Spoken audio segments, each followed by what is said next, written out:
자, 시간이 되었기 때문에 시작하도록 하겠습니다. 강좌 시작하기 전에 먼저 저의 소개부터 먼저 좀 드려야 될 것 같아요. 저는 민주노총 인천본부 부평 노동법률상담소에서 근무하고 있는 허진구 농사라고 합니다. 만나서 반갑습니다. 자, 2022년 하반기 인천시민 노동법률 강좌. 저희가 상반기에도 이제 강좌를 열었었는데, 이제 이번 하반기에도 저희가 또 여러 노동자분들을 위해서, 시민분들을 위해서 이렇게 또 한 번 이제 강좌를 좀 마련하게 되었어요. 오늘 1강이잖아요. 그러니까 1강을 시작으로 이제 앞으로 이제 4주 동안 이제 계속 이제 저희가 마련한 강좌가 계속 시작이 될 텐데, 이번 강좌는 하반기 강좌는 상반기하고 좀 다르게 좀 더 다른 주제들과 좀 더 다른 내용들 그리고 컨텐츠로 좀 구성이 되어 있기 때문에 오셔서 강좌를 좀 들어주시면 노동자분들 그리고 시민분들에게 많은 도움이 될 것이라고 저희는 그렇게 믿고 있습니다. 네.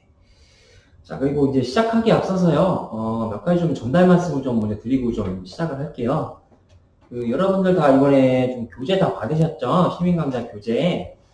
교재 13페이지를 한번 좀 펴주시겠어요? 13페이지를 보시면 그 밖에 주요일 및 주일상 관련 이슈 이렇게 해서 이제 슬라이드가 비어있는 거 하나 있고, 그 다음 페이지 한번 넘겨보시면 이제 14페이지 이제 왼쪽 위에 주일상 계산 연습해갖고 이렇게 좀 이제 빈 슬라이드가 있어요.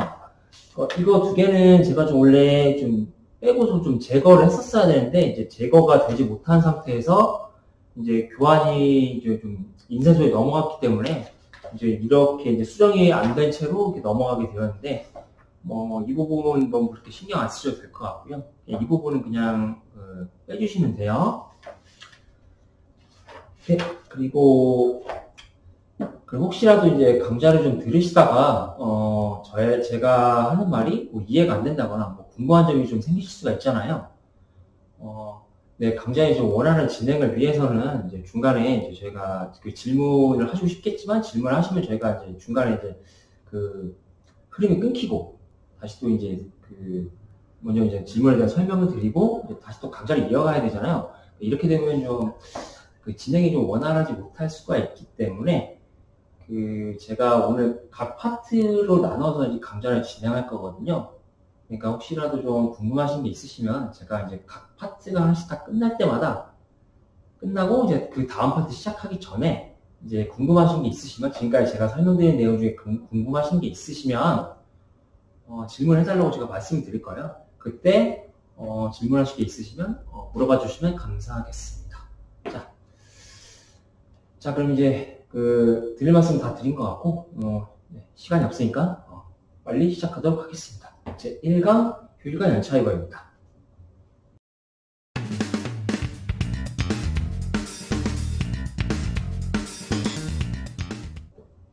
자, 첫 번째는 휴일의 개념 및 종류에 대해서 알아보도록 하겠습니다. 네. 자, 휴일의 개념. 휴일이란 노동자의 근로제공 의무가 없는 날. 그러니까 좀 쉽게 좀 풀어서 말씀을 좀 드리면 처음부터 일할 의무가 없는 날, 출근 의무가 없는 날, 이렇게 이해를 하시면 될 것 같고요. 그리고 휴일은 왜 노동자에게 부여가 되냐? 노동자의 심신보호, 그리고 육체적, 정신적 피로회복, 여가 시간의 활용, 이제 여가의 활용을 통해서 이제 인간다운 생활, 문화적 생활의 향유, 이렇게 노동력 재생산, 이런 취지로 이제 부여를 한다고 해요. 그 정도 알아두시면 될 것 같고, 자, 그럼 휴일이랑 휴가하고는 좀 엄연히 차이가 좀 있잖아요. 근데 노동자 입장에서는 휴일도 쉬는 거고 휴가도 쉬는 건데 무슨 차이가 있을까? 그쵸, 이제 노동자 입장에서는 이제 쉬는 건 똑같으니까 이렇게 크게 차이가 없는 거라고 좀 믿을 수가 있는데 이게 법적으로는 좀 의미가 좀 달라요. 그리고 법적으로 의미가 다르다는 거는 이제 휴일이냐 휴가냐에 따라서 법적인 효과가 달라지기 때문에 이렇게 좀 구분하는 의미가 있는 거죠. 자, 그러면 휴가의 차이가 뭐냐?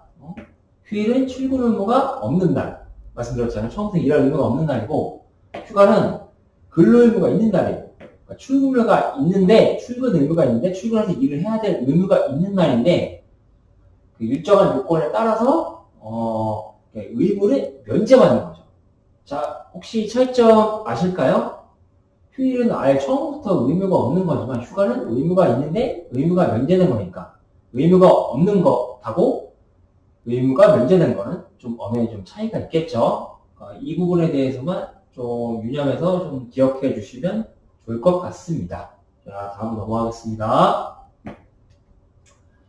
자, 휴일의 종류, 법정휴일 이렇게 되어 있는데 그 법정휴일이라는 뜻은 뭐 법정이죠. 법률로 정한 휴일을 말하는 거고 그럼 이제 법률로 정한 휴일은 뭐가 있냐? 제일 첫 번째로 주휴일. 주휴일이 발생을 해야 주휴일을 부여받아야 우리는 이제 주휴수당 받잖아요. 주휴수당 이렇게 주휴수당이라 많이 좀 들어보셨을 텐데 주휴일을 부여받을 수 있어야 거기에 대한 유급휴일수당인 주휴수당을 받을 수가 있는 겁니다. 자, 그리고 노동절, 근로자의 달이라고 보통 이렇게 하죠. 저희는 노동절이라고 부르지만 매년 5월 1일이 근로자의 날로 지정하고 있습니다. 그 노동절 같은 경우는 이제 근로기준법에 규정된 게 아니고 근로자의 날 제정에 관한 법률이 있어서 별도의 법률에서 노동절을 유급휴일을 정하고 있어요. 자, 그 다음에 공휴일. 그 공휴일이라고 하면 이제 관공서 공휴일을 의미하는 거잖아요. 공무원분들 쉬는 날, 공공기관 쉬는 날, 행정기관 쉬는 날 이런 날이 속칭 빨간 날 이런 날이 공휴일이라고 보시면 될 것 같습니다. 자, 이 휴일들의 모든 공통점은 뭐냐? 다 모두 유급이죠. 법적으로 유급으로 보장되게 되어 있습니다. 네, 이게 제일 중요하죠. 자, 그 다음에 약정휴일. 이거는 말 그대로 약정이에요. 법에 정해진 게 아니라. 자, 그럼 사용자와 노동자가 정한 휴일, 그러니까 휴일로 하자고 정한 것들 서로 합의에 의해서. 자, 그럼 어떻게 정하느냐? 보통 이제 문서화를 해서 이제 정할 때는 이제 단체 협약 아니면 이제 취업 규칙 같은 이제 회사 사규에 규정이 되어 있든가 아니면 우리 이제 처음 일할 때 근로계약서 보통 체결하잖아요. 근로계약서에 휴일을 명시해 두는 경우가 있어요. 네, 그렇게 해서 보통 이제 이런 휴일들은 약정 휴일이라고 좀 부릅니다. 자, 예를 들어 보면 이제 회사의 창립 기념일, 그리고 노동조합이 있는 사업장 노동조합 창립일, 그리고 이제 각종 기념일이 이제 약정 휴일이 되겠습니다.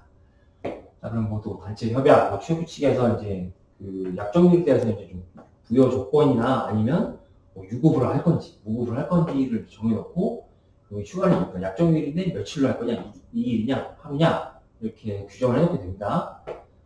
자, 여기서 약정일에서 좀 중요한 게 뭐냐면, 이거는 이제 당사자가, 사용자, 노동자가 정하기 때문에 유급인지 무급인지도 정할 수가 있다는 거죠. 그렇기 때문에 강제되는 게 아니에요.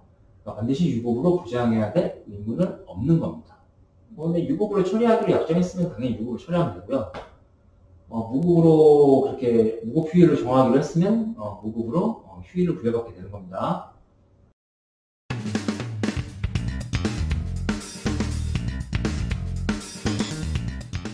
자, 두 번째 파트로 한번 넘어가 보도록 할게요. 이번 파트는 주휴일과 주휴수당에 관한 내용입니다. 잠시만요. 자, 넘어가서. 자, 주휴일과 주휴수당. 주휴일, 근로기준법 제55조 제1항에 규정이 되어 있죠. 자, 뭐라고 적혀 있느냐? 일주에 평균 1회 이상의 유급휴일을 보장해야 된다. 평균 1회 이상의 유급휴일을 보장해야 된다. 이렇게 정해져 있는데, 또, 근로기준법 시행령 제30조를 한번 또 보시면, 또 조건이 또 하나 있어요. 일주 동안의 소정근로일. 소정근로일이라는 말은, 아까 제가 말씀드렸다시피, 출근 의무가 있는 날을 소정근로일이라고 하거든요. 네, 그렇게 생각하시면 돼요. 출근 의무가 있는 날을 개근한 자, 개근한 사람, 이런 사람은 주휴일을 부여받을 수가 있습니다. 그러니까 주휴일이 발생을 한다고 하죠, 보통. 네. 그리고 이렇게 발생한 주휴일에 대해서 지급받는 금원을 주휴수당이라고 합니다. 네. 보통 이제 유급휴일수당 이렇게 하는데, 유급휴일수당이라는 게 휴일이니까 일을 안 하잖아요. 일을 안 하고 쉬는데, 유급으로 보장을 받으면서 쉬는 날. 네. 돈 받으면서 쉬는 날이죠. 유급휴일. 네. 넘어가서. 자, 그럼 주일이 언제 발생하냐? 항상 발생을 하는 거 아닌데 일정한 이것도 조건이 좀 있어요. 자, 한번 볼게요. 일주 동안 출근 의무가 있는 날을 모두 출근. 네, 모두 출근해야죠. 내가 일하기로 한 날을 모두 출근해야 됩니다. 자, 그리고 지각 조퇴는 결근이 아니면 횟수에 관계없이 출근으로 본다. 뭐 이렇게 적혀 있는데 이게 무슨 말이냐면 그 가끔씩 이제 회사 그 사교나 뭐 취업 규칙에 보면 뭐 지각 5회, 뭐 조퇴 5회, 뭐 지각 4회 뭐 이렇게 하면 뭐 결근 1일로 처리한다. 뭐 이렇게 규정이 된 데가 있어요. 그래서 너 이렇게 뭐 지각 4번 했으니까 결근 하루 했네. 그럼 너 주휴수당 못 받아. 이렇게 못 받으니까 주휴수당 안 줄게. 뭐 이렇게 하는 경우가 있는데 이거는 별로 소용이 없어요. 지각과 조퇴는 결근이 아니에요. 그냥 좀 늦게 출근하거나 아니면 좀 더 그 소정 근로 시간을 다 채우지 못하고 좀 일찍 그 퇴근을 한 것 뿐이잖아요. 그러니까 뭐 예를 들어서 하루에 내가 8시간 하기로 했는데 뭐 지각을 1시간 했다. 뭐 조퇴 뭐 6시간 일하다가 뭐 2시간 일찍 퇴근했다. 뭐 이런다고 해서 출근을 안 한 건 아니거든요. 단지 그 시간만큼 이제 임금을 좀 감액해서 받는 것 뿐이죠. 그쵸? 그러니까 출근을 했기 때문에 어차피 일을 했잖아요. 조금이라도 일을 했기 때문에 이것은 결근으로 볼 수가 없습니다. 지각이나 조퇴를 몇 회를 하더라도 결근으로 볼 수는 없어요. 네. 자, 그 다음에 그 4주를 평균을 했을 때 한 주에 15시간 일을 한 노동자. 한 주에 15시간 일을 해야지 주휴일을 부여받을 수가 있는 겁니다. 그래야지 주휴수당 받을 수가 있어요.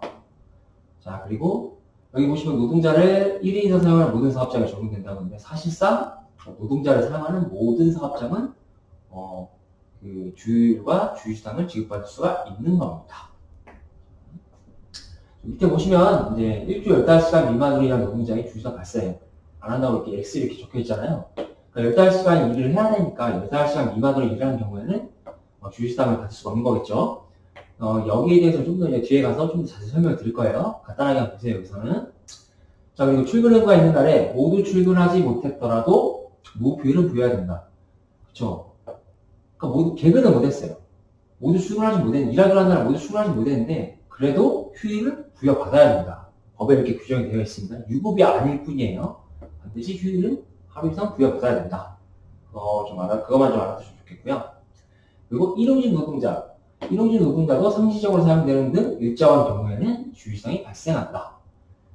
보통 이제 일용직 노동자라고 하면 일당을 지급받는 사람 뭐 이렇게 생각할 수가 있는데 꼭 그렇지는 않고요. 그러니까 일용직이라고 하면은 그냥 그 하루 출근할 때마다 하루 근무를 할 때마다 근로계약서를 쓰고 그 하루에 대한 근로계약서를 작성해서 그 하루 근로가 끝나면 근로관계가 종료되는 거예요. 그렇죠? 이런 사람들을 이제 일용직 노동자라고 합니다. 네, 이런 일용직 노동자들도 일주일에 며칠 이상 이렇게 상시적으로 매일같이 출근해서 이제 그 근무를 하는 경우들이 있어요. 이러한 경우에는 비록 일용직 노동자라 하더라도 주휴수당이 발생한다. 이렇게만 좀 알아두시면 좋겠습니다. 뒤에 가서 더 자세히 알아볼게요. 자, 넘어가서. 자, 그럼 주휴수당에 대해서 좀 더 이제 자세히 좀 설명을 드려볼 텐데, 주휴수당이니까 주휴잖아요. 일주마다 발생을 해요. 일주마다. 자, 그러면 예를 들면 이제 일주 근무 시간이 40시간 이렇게 딱 되어 있는데 이제 40시간이라고 하면 이제 보통 이제 주 5일제 근로자를 의미를 하거든요. 월요일부터 금요일까지 이렇게 일하시는 분들 많잖아요. 자, 하루에 8시간 그리고 일주일에 5일 근무하면 딱 40시간이니까 이러한 40시간을 근무하는 사람 또는 40시간 이상으로 근무하는 사람들 있죠. 뭐 연장 근로를 하거나 아니면 뭐 토요일에도 출근하시는 분들이 계시니까 이렇게 일주에 40시간 이상 근무하시는 노동자분들이 있는데 이러한 경우에는 이러한 분들에게 주어진 주휴수당은 8시간에 대한 임금, 그러니까 최대 8시간까지만 인정이 되거든요. 이게 무슨 말이냐 하면은 법정 기준 시간이라고 있어요. 그러니까 보통 법정 기준 시간이라고 하면은 하루에 8시간, 그리고 일주에 40시간을 이제 법정 기준 시간이라고 하거든요. 네. 이 법정 기준 시간 안에서 이제 소정근로 시간, 이제 즉 출근 의무가 있는 날이나 출근 의무가 있는 반드시 일을 해야 되는 그 시간이 딱 정해져 있는데 이게 법정 기준 시간 안에서 다 결정이 되기 때문에 최대가 뭐 40시간 아니면 40시간 그 이상을 하더라도 뭐 50시간을 하더라도 일주일에 하더라도 하루에 대한 주휴수당액은 8시간까지만 인정이 된다는 겁니다. 즉, 이제 8시간분에 대해서만 임금이 인정된다는 거예요. 네. 자, 그리고, 그럼 예를 들어서 이제 일주일에 40시간 이상 또는 일주일에 40시간 하면, 8시간에 대한 임금 받는데, 그럼 그 40시간 미만으로 더 적게 일하시는 그 노동자분들이 계시잖아요. 또 이제 이러한 분들은 이제 단시간 노동자 뭐 이렇게라도 부르기도 하는데, 아니면 파트타임, 아니면 단기 알바 뭐 이렇게도 뭐 부르기도 하는데, 자 이런 분들 같은 경우 이제 예를 좀 들어서 보면 이제 여기 적혀 있는 그대로 보시면 일주 근무 시간이 18시간 이렇게 되어 있잖아요. 이분 같은 경우는 하루에 6시간 그리고 일주일에 3일을 근무하세요. 이렇게 18시간을 근무하시는 분인데, 자 그럼 이분의 일주 주휴수당 뭐냐? 40시간 하면 8시간 인정된다고 했는데, 그럼 40시간보다 좀 적게 일하는 분들은 아무래도 좀 그 40시간 일하는 분들에 비해서는 좀 주휴수당으로 받을 수 있는 임금이 좀 적겠죠. 인정되는 시간이 아마 좀 적을 거예요. 아마 그게 합리적이잖아요. 자 보시면 이 일주 근무 시간 15시간 이상 이분 같은 경우에는 일주 주휴수당 3.6시간이다. 3.6시간에 대한 임금이 이분의 일주 주휴수당이다. 왜 그렇게 되냐? 밑에 이제 그 산식을 한번 볼게요. 3.6시간이 어떻게 해서 이제 산출되었느냐? 일주 근무 시간이 18시간이니까 18시간에 그 40시간 일하시는 분들은 이제 보통 기준 노동자 이렇게 부르기도 하는데, 이분들이 기준으로 해서 비례해서 낮아지죠. 그렇죠? 그럼 이분들은 기준 노동자들 같은 경우는 40시간, 일주 40시간, 일 8시간을 근무하기 때문에 40분의 8. 이게 이제 이분들이 하루에 인정되는 이제 주휴수당이거든요. 주휴시간 8시간이거든요. 그러니까, 자, 그럼 이게 이제 5장 나누기 5를 하면 딱 되잖아요. 40분의 8이 5니까. 나누기 18시간 나누기 5 하면 3.6시간이라는 시간이 나오게 됩니다. 그럼 이 3.6시간이니까 여기다 이제 시간급 임금을 곱하면 이 사람의 일주 주휴수당액이 결정이 되겠죠. 32,976원 이렇게 되어 있네요. 자, 이런 식으로 주휴수당을 계산을 하는 겁니다. 그러니까 먼저 시간을 계산해야 되는 거죠. 그러니까 먼저 나의 하루 근무 시간 혹은 일주 근무 시간이 몇 시간인지를 정확하게, 소정 근로 시간이 몇 시간인지, 출근하기로 한 날에 몇 시간 근무하기로 했는지 사전에 알고 계셔야 되는 거예요. 그래야지 정확한 주휴수당 산출이 가능합니다. 자, 그럼 이제 일주잖아요. 그럼 월 주휴수당은 뭘까? 보통 이제 월로 정산해서 받으시는 분도 아니까 월급제 근로자분들 많으시니까요. 자, 그럼 월 주휴수당은 어떻게 되냐? 여기 보면 1개월 평균 4.345주 이렇게 되어 있는데, 우리가 한 달이 4주인 경우도 있고 5주인 경우도 있죠. 이걸 이제 1년 평균으로 이렇게 따져보면 4.345주래요. 1년에. 그러면, 자, 그럼 3.6시간에 시간급 임금, 이제 9,160원은 올해 2022년 최저임금이죠. 최저시급이죠. 자, 9,160원에 4.345주를 딱 곱하면 이 18시간 일하는 이 노동자의 통상 월 총액 그 주휴수당이 산출이 되는 겁니다. 자, 계산을 이렇게 한다는 거 좀 알아두시면 좋겠고요. 자, 다음으로 넘어가서. 자, 그럼 이제 주휴일이 발생하는데, 아까 제가 말씀드렸다시피 노동자를 사용하는 모든 사업장은 주휴일을 부여받을 수 있고, 일정한 요건을 거치면 주휴일을 부여받을 수 있고, 그에 따른 주휴수당을 지급받을 수가 있는데, 이게 다 적용되는 게 아니에요. 적용이 안 되는 경우들이 좀 있어요. 적용 제외되는 경우들이 좀 있는데, 거기에 대해서 좀 살펴볼게요. 이 부분에 대해서도 좀 저희 상담자님 좀 문의 전화가 좀 많이 오거든요. 한번 알아두시면 좋을 것 같습니다.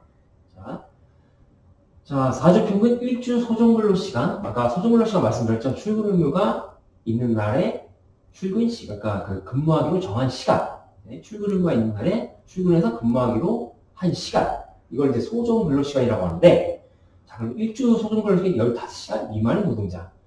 아까 맨 처음에 좀 말씀드렸던 것 같은데, 일주 소정근로시간이 15시간 이상인 노동자가 그 주휴수당을 받을 수 있다고 하잖아요. 그럼 소정근로시간이 15시간 미만의 노동자는 주휴수당이 발생을 안 하는데, 좀 이제 15시간 미만인지 아닌지, 일주 소정근로시간 15시간 미만인지 아닌지 좀 애매한 경우들이 있어요. 한번 예시를 한번 볼게요.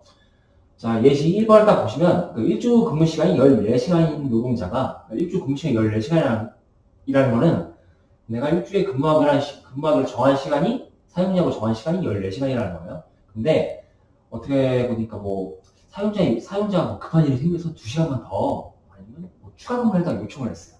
그래서 이 사람이 2시간 추가 근무를 했단 말이죠.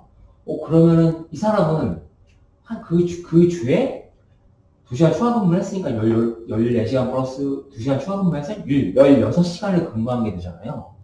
그러면 일주 근무 시간이 15시간 이상이니까, 그럼 이 주에는 주휴일상 받을 수 있겠네? 라고 간혹 이제 그렇게 착각을 하시는 경우도 있는데, 물론 이제 딱 보면 그렇게 생각이 드실 수가 있겠죠.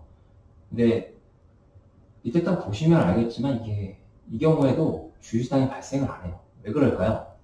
자, 소정근로 시간에는 사용자하고 노동자가 근무하기로 정한 시간이에요. 일주 동안. 근데 소정근로 시간이 15시간 이상이어야 되는데 이분 같은 경우는 14시간이죠. 그럼 2시간 일한 건 뭐냐? 그러면 2시간은 그냥 연장근로예요. 그러니까 추가근로라고 하는데 이 2시간은 사전에 정해진 게 아니죠. 예정이 없던 거예요. 예정이 없던 거이기 때문에 소정근로 시간에 볼 수가 없어요.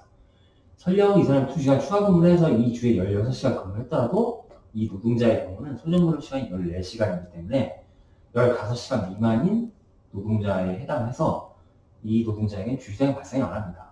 2시간은 뭐냐? 그냥 연장근로이기 때문에 연장근로에 대한 임금 받으면 되는 거고, 만일에 이 사람이 근무하는 사업장이 5인 이상 사업장이다. 그러면 그 연장근로에 대한 가산임금, 50% 가산임금을 더해서 임금을 지급받을 수가 있게 되는 겁니다. 그러면 끝이에요. 결국 주휴일상이 발생하는 것은 아니다. 네, 그거 알아두시면 좋겠고요. 자, 그 다음에 두 번째 예시를 한번 좀 살펴볼게요. 주말에 2일 근무하는 사람이에요. 이 사람은 토요일날 10시간 근무하고 일요일에 6시간 근무를 해요. 그럼 16시간 근무를 하네요. 자, 그럼 16시간 근무하고 이렇게 딱 되어 있는데, 그러면은 16시간이니까, 16시간으로 정해진 거 아닌가? 15시간 이상인 거 아닌가? 주휴일상 받아야 되는 거 아니야? 라고 이렇게 생각이 드실 수가 있는데, 이 경우에도 주휴일상이 발생을 안 해요. 왜 그럴까요? 초반에 제가 잠깐 좀 지나가면서 이제 언급은 좀 드렸던 것 같은데, 자, 그 이유를 한번 딱 살펴보도록 하겠습니다. 그러면, 자, why? 왜 그러냐? 아까 제가 법정 기준 시간에 대해서 말씀을 드렸던 것 같은데요. 법정 기준 시간은 1일 8시간, 1주 40시간이에요. 소정근로 시간이라는 거는 이 법정 기준 시간 내에서만 인정이 되거든요. 그러면 최대는 1일에 대해서는 최대 8시간, 1주에는 최대 40시간까지만 소정근로 시간으로 인정이 되는 겁니다. 자, 그럼 1일 소정근로 시간이 8시간까지만 인정이 돼요. 근데 이분 보세요. 토요일에 10시간 일하죠. 그럼 이 10시간 중에서 8시간까지만 소정근로 시간만 인정이 되는 거예요. 그러면 이분 같은 경우는 토요일날 비록 실제로는 10시간 일하지만 소정근로 시간은 8시간, 그리고 일요일 6시간 이렇게 일하기 때문에 이분의 소정근로 시간은 14시간이 되는 거예요. 결국 일주 소정근로 시간이 15시간 미만인 노동자에 해당되기 때문에 이분 같은 경우에도 주휴일상은 지급받을 수가 없게 되는 겁니다. 주휴일상이 발생을 안 하는 거예요. 네. 당연히, 그리고 물론 이제 당연히 토요일에 10시간 하니까 2시간은 이제 추가 근무예요. 8시간 넘어서는 2시간은 추가 근무이기 때문에 추가 근무에 대한 임금을 지급받으면 문제가 없게 되는 겁니다. 네, 이 부분에 대해서 좀 꼭 알아두셨으면 좋겠어요. 이 부분이 되게 헷갈리는 부분이기 때문에 상담 전화도 좀 많이 오고 물어보신 분들이 많아요. 네. 이 부분에 대해서만 좀 명확하게 이해를 해주시면 다른 어떠한 사례든지 이해가 안 가는 경우는 없을 거라고 저는 그렇게 믿고 있습니다. 자, 그럼 다음으로 넘어갈게요. 자, 그리고 좀 이제 그 주휴일이 적용 제외되는 경우 또 두 번째, 감시 단속적인 업무에 종사하는 노동자. 여기다 플러스예요. 플러스 고용노동부 승인을 받은 사업장. 이게 무슨 말인고 하니, 그 감시 단속적인 업무. 그러니까 보통 이제 우리가 쉽게 흔히 얘기하는 이제 그 아파트 경비원분들이나 아니면 시설 관리, 빌딩 관리 경비원 이런 분들을 감시 단속적인 업무에 종사하는 노동자 이렇게 대표적으로 이렇게 부르곤 하는데, 이러한 분들을 사용하는 사업장, 이러한 노동자를 사용하는 사업장에 그냥 이런 분들 사용하는 사업장만 해당하면 안 돼요. 반드시 고용노동부 승인을 받은 사업장이어야 됩니다. 그럼 이렇게 고용노동부 승인까지 받은 사업장은 어떻게 되냐? 그 근로기준법에서 규정하는 근로시간에 대한 규정, 그리고 휴게에 관한 규정, 그리고 휴일에 관한 규정, 주 휴일이잖아요. 그러니까 휴일에 관한 규정이 이 사업장에는 적용이 안 돼요. 그렇죠? 적용이 안 되기 때문에 휴일 규정 자체가 적용이 안 되기 때문에 주휴수당도 이분들은 이 사업장에서 근무하시는 노동자분들은 이제 감시 단속자 업무를 종사하는 이 사업자에 근무하는 노동자분들은 주휴수당을 지급받으실 수 없게 되는 거다 라고 그렇게 이해를 하시면 될 것 같습니다. 자, 그 다음으로 넘어가서 자, 아까 맨 처음에 이제 일용직 노동자 간단히 말씀드렸던 것 같은데 자, 여기 보시면 출근 의무가 있는 날이 정해져 있지 않은 일용직 노동자. 그렇죠? 이런 일용직 노동자들은 출근 의무가 정해져 있는 거 아니죠. 그냥 일용직 노동자 구한다고 필요하다고 하면 가서 이제 하루 근무하고 그날 이제 하루 근로한 게 끝나고 일당 지급 받고 하루 근로에 대한 임금 받고 다음날 출근하라고 나왔으면 좋겠다고 해도 그냥 내가 그냥 반드시 의무적으로 나가야 되는 거니까 나가기 싫으면 안 나가잖아요. 보통 이러한 분들이 이제 순수한 일용직 노동자인데 자, 이런 일용직 노동자들도 주휴수당을 받을 수 있는 경우가 있습니다. 자, 이 경우 같은 경우는 이제 예외적으로, 원칙적으로는 주휴수당을 받지 못하는데 예외적으로 주휴수당을 받을 수 있는 경우가 되겠네요. 자, 원칙 주휴수당 발생 안 한다. 일용직 노동자들은 순수한 일용직 노동자들은 예외적으로 일정한 경우에 주휴수당을 받을 수 있다. 이렇게 이해를 하시면 돼요. 자, 그럼 이제 한번 살펴볼게요. 자, 매일 출근하여 일주일 5일 또는 6일 이상 계속하여 근무. 꾸준히 계속 일주일에 일용직이지만 계속 쭉 연속해서 계속 나오는 거죠.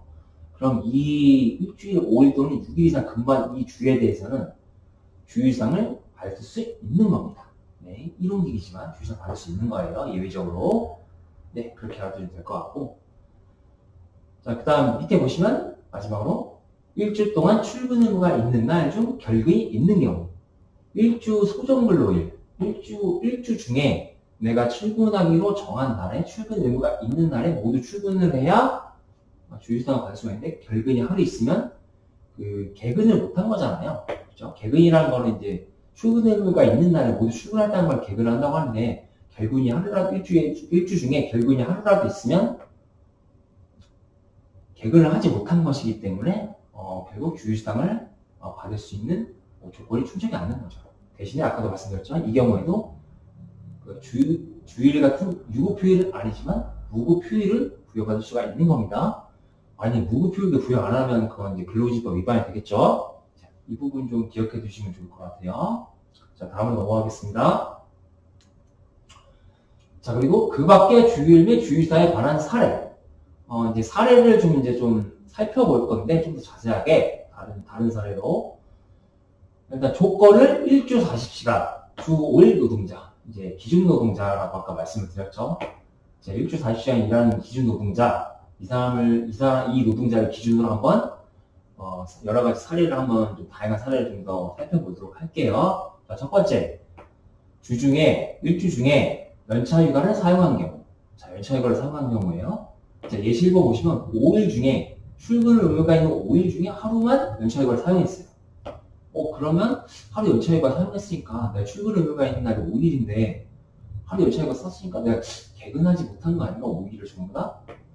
네, 그렇게 생각하실 수가 있는데 하루 동안 이제 연차휴가를 사용하면 소정근로일에서 제외가 돼요. 연차휴가를 사용한 날은. 네.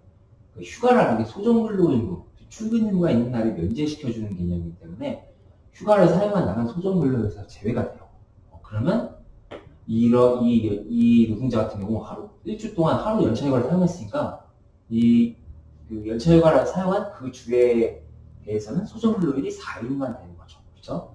4일이 소정근로일이 되는 겁니다. 그럼 나머지 4일을 모두 다 출근해서 일을 했다, 근무를 했다 하면은 주휴수당 받을 수 있는 겁니다. 네. 자, 그럼 두 번째 예시 한번 볼게요.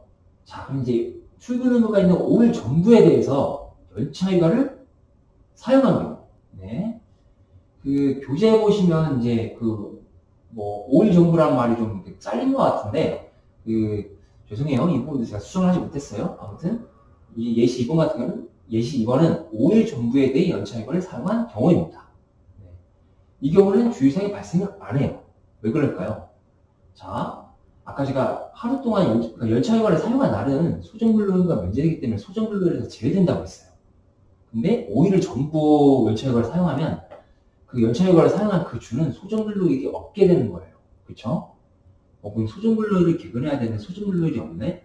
그럼 결국에는 이러한 경우에는 주의사 소정근로일 개근한 걸로 볼 수가 없기 때문에 주의사항이 발생 안 하게 됩니다. 5일 전부에 대해서 연차휴가를 사용하면 주의사항이 발생 안 한다. 자, 이렇게 알아두시면 될 것 같고요. 자, 그 다음 사례. 회사 사정으로 휴업을 한 경우.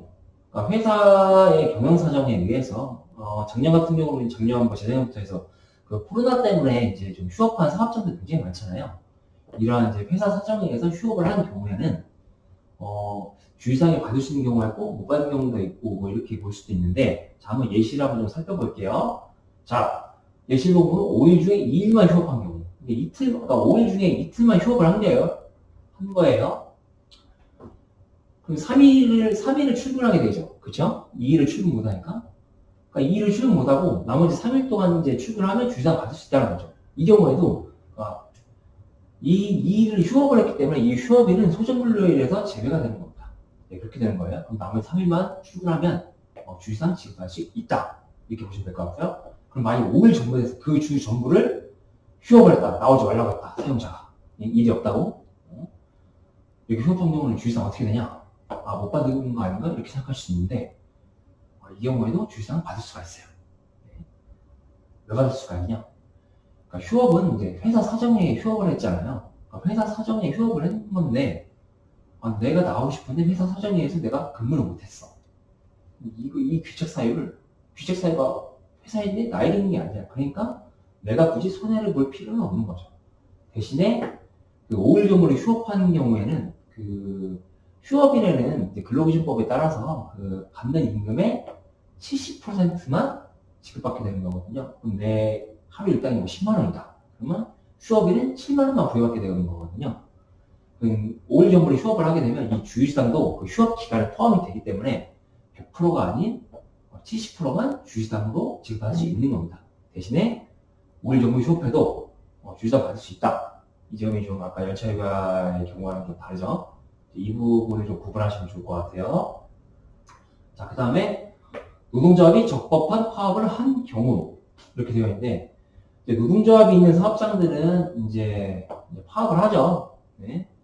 파업을 해서 사업장은 우리 이제 노동조합이니까 사용자에게 우리의 결연한 의지, 우리의 투쟁 의지, 우리의 의견, 노동조합의 의견 반출을 위해서 이렇게 파업을 해서 사용자에게 경제적 손실을 주고 이렇게 해서 그 단체 교섭이나 이런 것들 좀 유리하게 끌고 가려고 이렇게 사용하는 이제 쟁여인 수단인데, 자, 이러한 파업이라고 해서 다 이렇게 되는 건 아니고 적법한 파업일 경우에요. 적법한 파업. 적법한지에 대해서 이제 명확히 구분한 요건들이 있는데 여기에서 이제 그렇게까지 말씀드릴 필요는 없을 것 같고, 이제 지금 말씀드린 사례는 적법한 파업을 한 경우에만 짠다는 얘기다. 만약 파업이 불법 파업인 경우들 있잖아요. 불법 파업은 어떻게 되냐? 그냥 불법 파업한 날은 그냥 결근이에요. 결근 처리되는 거예요. 결근이니까 당연히 주휴수당 못 받게 되겠죠. 자, 그럼 예시 1번 한번 보시면, 자, 파업을 하는데 5일 중에 3일만 파업하는 경우가 있어요. 그렇죠? 부분 파업이라고 보통 이렇게 얘기를 하는데 5일 중에 3일을 파업을 해요. 자, 이 경우에는 어떻게 되냐? 3일을 파업했으니까 파업한 3일은 이제 소정근로일에서 제외가 되고, 나머지 2일만 소정근로일이기 때문에 나머지 2일 출근해서 일을 하면 주휴수당 받을 수 있다. 이렇게 되는 거고요. 자, 그럼 이제 파업을 5일 전부를 했어요. 이제 좀 감이 오실 것도 같은데, 이제 파업한 날은 이제 소정근로일에 포함이 안 되고, 이제 보통 이제 파업 기간, 근로관계가 정지된 기간 이렇게 표현하기도 하는데, 소정근로일에 포함이 안 되기 때문에 파업한 날은 5일 전부를 파업했다. 소정근로일이 이 주에는 없네요. 소정근로일가 없네요. 자, 그렇기 때문에 주휴일상을 받을 수가 없다. 이 5일 좀 파업한 그 주에는 주휴일상을 지급받을 수가 없다. 이렇게 알아보시면 될 것 같습니다. 자, 그리고 여기가 이렇게 딱 됐는데, 여기까지 이제 알아봤는데, 여기서 좀 더 한 스텝을 더 나가서, 파업인데, 이제 말로만 좀 말씀을 좀 드려볼게요. 소정물로일, 출근 의무가 있는 5일 중에 5일 전부를 파업을 했어요. 근데 5일 전부 파업을 했는데, 그 1일 근무 시간이 8시간인데, 그 8시간 중에 8시간 전부를 파업한 게 아니고, 하루 온종일 파업을 한 게 아니고, 8시간 중에 하루에 3시간씩 파업을 하는 거죠. 그러니까 시간으로, 시간에 따른 이제 부분 파업인 거예요. 3시간 동안 파업을 해서 일을 안 하고, 출근을 해서 5시간만 일을 하는 거죠. 5일 전부를 이제 5시간씩 일을 한 거예요. 자, 그럼 이 경우에는 주휴일상 받을 수 있을까요? 어떨 것 같으세요? 받을 수 있죠. 네. 출근했으니까요. 네. 좀 파업을 해서 좀 이제 소정근로 시간보다는 좀 더 적게 일을 했을 뿐이지, 5일 동안 소정근로 의무가 있는 5일 동안 출근해서 다 근무했기 때문에, 출근해서 조금씩이라도 다 근무를 했기 때문에, 주휴일상을 받을 수가 있는 겁니다. 물론, 8시간, 하루 8시간 일을 했을 경우에는 이제 주휴시간으로 인정되는 것도 8시간이겠지만, 이제 3시간 파업하고 5시간 일을 했으면 아마 이 5시간에 대해서 그 주휴로 인정된 시간이 아마도 5시간에 대해서 인정이 되겠죠.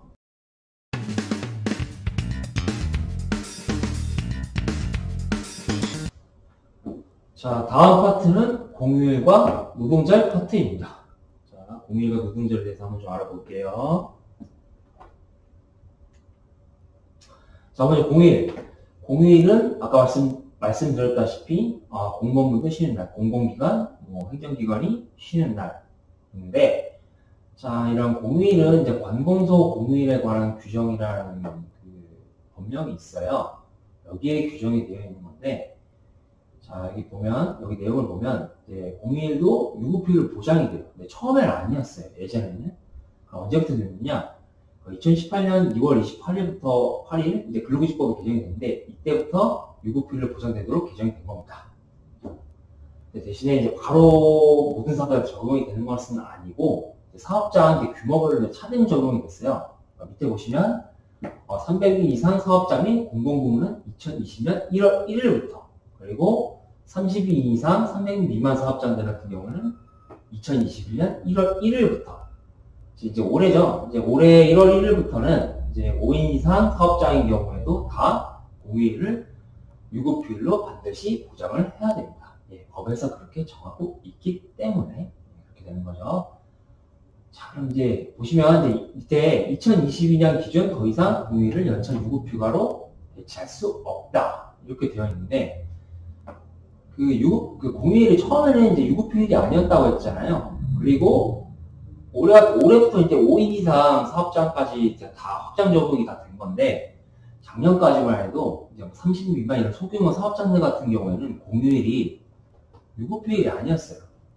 유급휴일이 아니고, 근데 대신에 이제 그 노동자분들은 이제 사업장 운영 안 하기 때문에 쉰단 말이죠. 쉬는데 유급휴일이 아니다 보니까 유급이 아니면 무급이잖아요. 그럼 일을 안 했어요.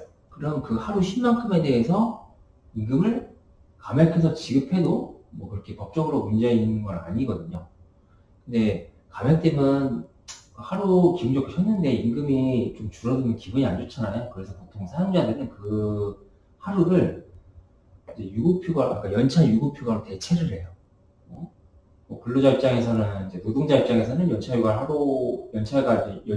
같은 건 유급휴가니까 연차휴가 하루 상해서 그달 임금 똑같이 받고, 그리고 사용자 입장에서는 나중에 이제 연차휴가에 대해서 연차수당으로 좀 보상해야 될 경우가 있는데, 노동자의 이제 연차휴가 있을 하루라도 줄어드는 게 사용자로서는 좀 유리하잖아요.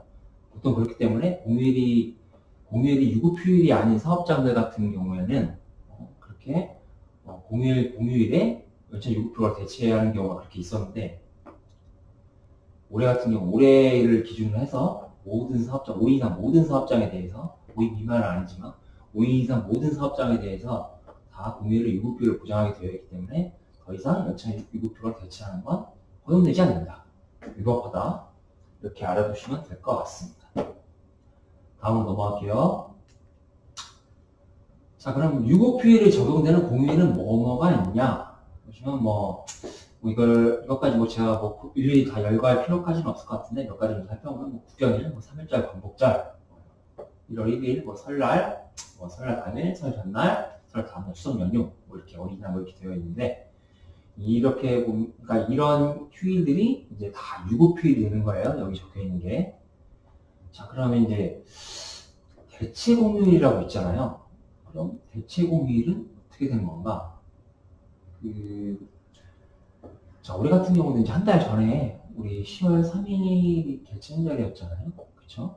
3일 개천절, 그리고 개천절 있는 주, 그리고 그 다음 주에 한글날 있는 그 주가 있었는데 우리 토요일을 두시고 월요일까지 다 쉬었었죠. 2주 연속으로. 그 월요일이 이제 대체 공휴일에 해당이 되는데 보세요. 자, 대체 공휴일이 뭐냐? 토요일이나 일요일에 앞에 봤던 명절, 국경일, 어린이날 이런 공휴일이 토요일이나 일요일에 겹치면 법령으로 정한 비공휴일에 휴득하는 제도, 이렇게 저희 써 있는데 무슨 말이냐? 그 공휴일 다음에 첫 번째 비공휴일에 휴득되어 있습니다. 그러니까 공휴일이 토요일하고 일요일이 겹치면 토요일, 일요일 다음에 첫 번째 비공휴일은 월요일이잖아요. 그쵸? 보통 통상적으로 월요일이 대체 공휴일이 되는 겁니다. 왜? 공휴일이 토요일이나 일요일에 겹칠 경우에 월요일이 보통 대체 공휴일이 되겠죠. 자, 그럼 대체 공휴일 제도가 적용되는 공휴일, 다 대체 공휴일이라고 해서 다 대체 공휴일이 적용되는 거 아니에요. 이 중에 몇 가지가 있어요. 될 것부터 먼저 살펴보시면 설날 연휴, 추석 연휴, 어린이날, 3일절, 광복절 이렇게 있는데 자, 밑에 또 보시면 대체 공휴일 제도가 적용되지 않는 공휴일 이렇게 있잖아요. 대체 공휴일 제도가 적용되지 않는 공휴일을 좀 알아두시는 게 더 수월하겠죠. 자, 그럼 살펴볼게요. 새해 첫날 1월 1일 신정, 보통 신정, 그리고 6월 6일 현충일, 그리고 석가탄신일, 그리고 크리스마스, 성탄절이 대체 공휴일 제도가 적용되지 않는 겁니다. 물론 이제 이날도 다 공휴일로 인정받아서 공휴일이기 때문에 다 유급휴일을 보장할 수 있지만 신정, 현충일, 석가탄신일, 성탄절이 토요일이나 일요일이랑 겹치더라도 그 다음 주 월요일이 대체 공휴일은 아니다. 이렇게 알아두시면 좋을 것 같습니다. 네, 넘어가도록 할게요. 자, 그럼 이제 노동절에 대해서 한번 알아볼게요. 노동절은 이제 우리는 노동절이라고 하지만 보통 이제 통상적으로 근로자의 날, 본문에는 이제 근로자의 날이라고 되어 있는데 매년 5월 1일을 근로자의 날로 정해놓고 있죠. 네. 자, 근로자의 날에 대해서 이제 궁금한 게 뭐냐? 출근했을 경우 유급휴일이니까, 자, 노동절에 출근해서 근무하면 휴일근로사항이 추가로 발생한다. 유급휴일이니까. 이거는 이제 휴일근로사항이 발생한다는 건 노동자도 마찬가지고 앞에 봤던 공휴일 그리고 주휴일 마찬가지예요. 그러니까 유급휴일에 출근하면 다 휴일근로사항을 받을 수가 있는 겁니다. 네. 휴일근로사항이 추가로 발생되는데, 자, 그럼 예를 한번 좀 여기서 들어볼게요. 자, 어떤 노동자의 시급이 10,000원이에요. 그리고 1일 8시간, 네, 근무하고 일주 5일 근무하네요. 그럼 일주 40시간 근무하는 사람이죠. 시급이 10,000원이고 일주 40시간 근무하는 노동자가 있다. 이 노동자가 월 1일날 노동자는 출근해서 8시간 근무를 했어요. 그럼 이 노동자가 받아야 될, 그 노동자가 근무해서 받아야 될 이 하루에 대한 임금이 얼마나 되냐? 자, 살펴볼게요. 유급휴일 수당이라고 하면 이제 아까도 초반에 말씀드렸던 것 같은데 일을 하지 않아도, 출근을 하지 않아도 당연히 하루치 임금, 8시간분에 대한 임금을 받을 수가 있는데 그것을 유급휴일 수당이라고 합니다. 이 유급휴일 수당은 일을 안 해도, 출근을 안 해도 받을 수 있는 거예요. 자, 이 임금에 자, 휴일에 출근을 했잖아요. 휴일 근로는 휴일은 원래 출근 의무가 없는 날인데 출근해서 일을 했으니까 당연히 거기에 대한 추가 임금을 받아야겠죠. 자, 그러면 유급휴일 수당 이렇게 보시면 8시간 해도 최대한 인정되니까 시급 10,000원에 8시간 80,000원 받을 수 있고, 일을 안 해도 이제 지급받을 수 있는 거죠. 자, 그럼 이제 휴일날 근로해서 받는 휴일근로 수당. 자, 시급 10,000원에 8시간 이 사람이 8시간 근무했으니까 휴일날 근로한 거 8시간 당연히 받고, 여기에 이제 휴일 근로 같은 경우에는 이제 그 시간의 근로라고 해서 5인 이상 사업장들 같은 경우에는 그 50% 가산임금이 붙어요. 휴일 근로뿐만이 아니라 연장 근로, 그리고 야간 근로, 야간 근로라고 하면 오후 10시부터 그 다음날 이길 새벽 6시까지 그 사이에 일하는 그 노동 시간을 의미를 하는데, 그 노동 시간 안에 근무를 하면 야간 근무 수당이 발생한다는 거고, 휴일날 일했으니까 휴일 근로 수당. 자, 정리를 해보면 연장 근로, 야간 근로, 휴일 근로는 50% 가산임금이 붙는다, 이렇게 알아두시면 될 것 같아요. 자, 그럼 휴일 근로는 가산임금이 붙기 때문에, 자, 8시간 일한 거에 대한 임금 8만원에 여기다 50% 가산임금 해서 12만원을 추가로 받을 수 있게 되는 겁니다. 자, 그럼 일을 안 해도 받을 수 있는 8만원에 휴일날 출근해서 받을 수 있는 임금 12만원 합해서 이 노동자가 5월 1일 날 출근했을 경우 받을 수 있는 금액은 20만원인 거죠. 만약에 출근 안 했으면 그냥 유급휴일수당만 받는 거예요. 8만원 받는 거예요.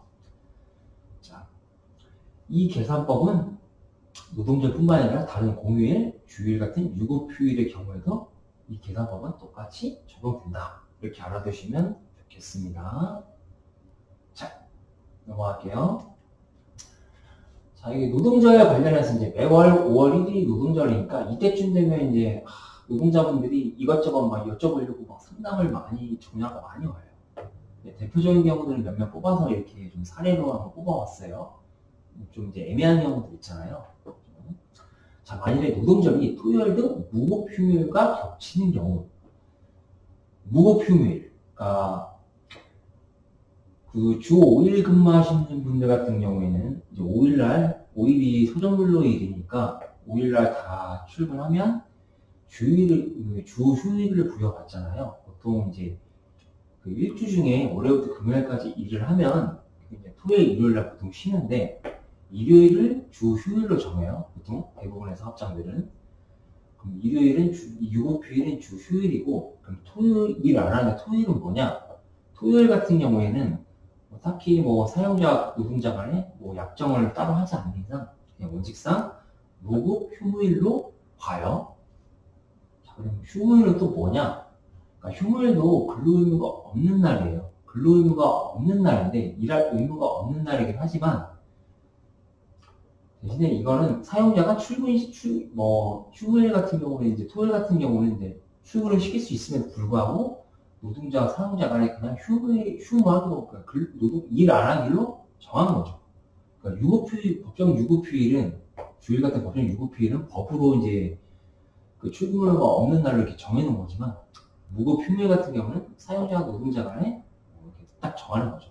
아니면 사용자가 그냥 토요일 같은 경우는 이제 회사 운영을 안 하는 거, 이렇게 해서 그냥 근무 스케줄이 편성이 안 되는 거죠. 보통 이런 걸 토요일 같은 경우를 무급휴일로 정한다. 자, 그럼 무급휴일이니까 무급이잖아요. 근데 노동자는 유급휴일이죠. 이런 유급휴일인 노동자와 무급휴일 토요일이 겹칠 때는 어떻게 처리가 되냐? 자, 여기에 대해서 이제 노동부의 입장을 한번 볼게요. 고용노동부에서 이제 처리하는 이제 행정 지침 같은 거예요. 자, 노동부는 이럴 경우는 이렇게 처리를 한대요. 자, 월급제 노동자, 고정적인 임금을 지급받는 노동자. 여기서 말하는 월급제는 고정적인 임금을 지급받는 거예요. 내가 일주일에 5일 근무를 했다. 그럼 5일만 근무하면 내가 받을 금액이 딱 정해져 있는 사람들 있잖아요.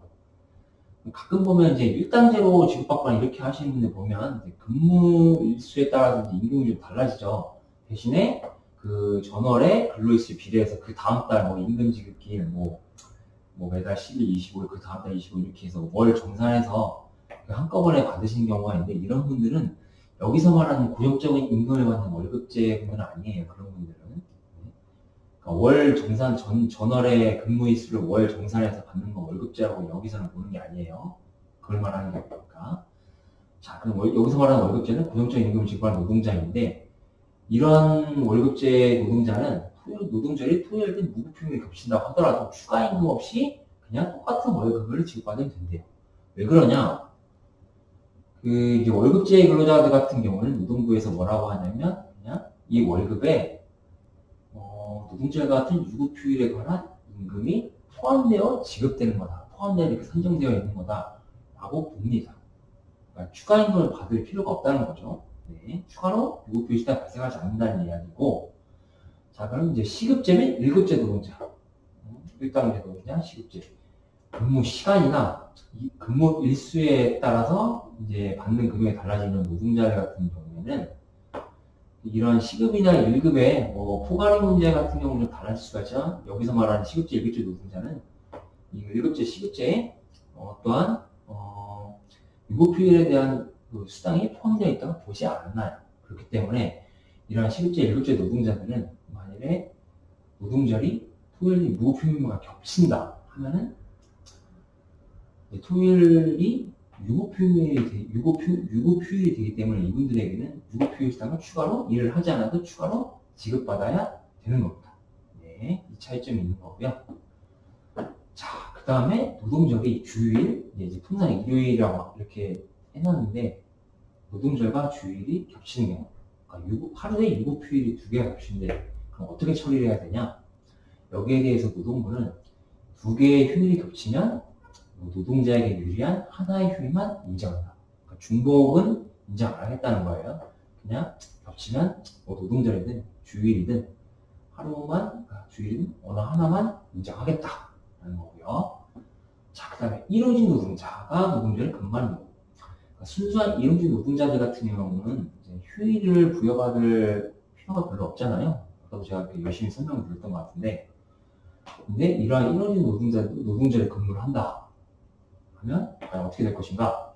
자, 이러한 일용직 노동자도 연속해서 일주 5일 또는 6일을 근무하면 아까 보니까 주일 부여받을 수 있다고 했잖아요. 이것도 똑같아요. 연속하게 일주일 5일 또는 6일 근무하고, 그리고 이러한 일용직 노동자들이 시급제 또는 1급제 노동자여야 되고, 그리고 5인 이상 사업장이어야지 가산임금 규정이 적용되잖아요. 그러니까 연속해서 일주일 5일 또는 6일 근무한 일용직 노동자의 경우에도 노동자 5월 1일에 출근해서 근무하면 똑같이 유급휴일 수당 받고, 그 다음에 거기에 대해서 이제 실제로 출근해서 이제 근무를 했으면 50% 가산된 임금을 지급받아야 된다. 아까 이제 휴일근로수당하고 유급휴일수당 더해서 계산하는 방법은 앞에 슬라이드에서 설명을 좀 드렸습니다. 네.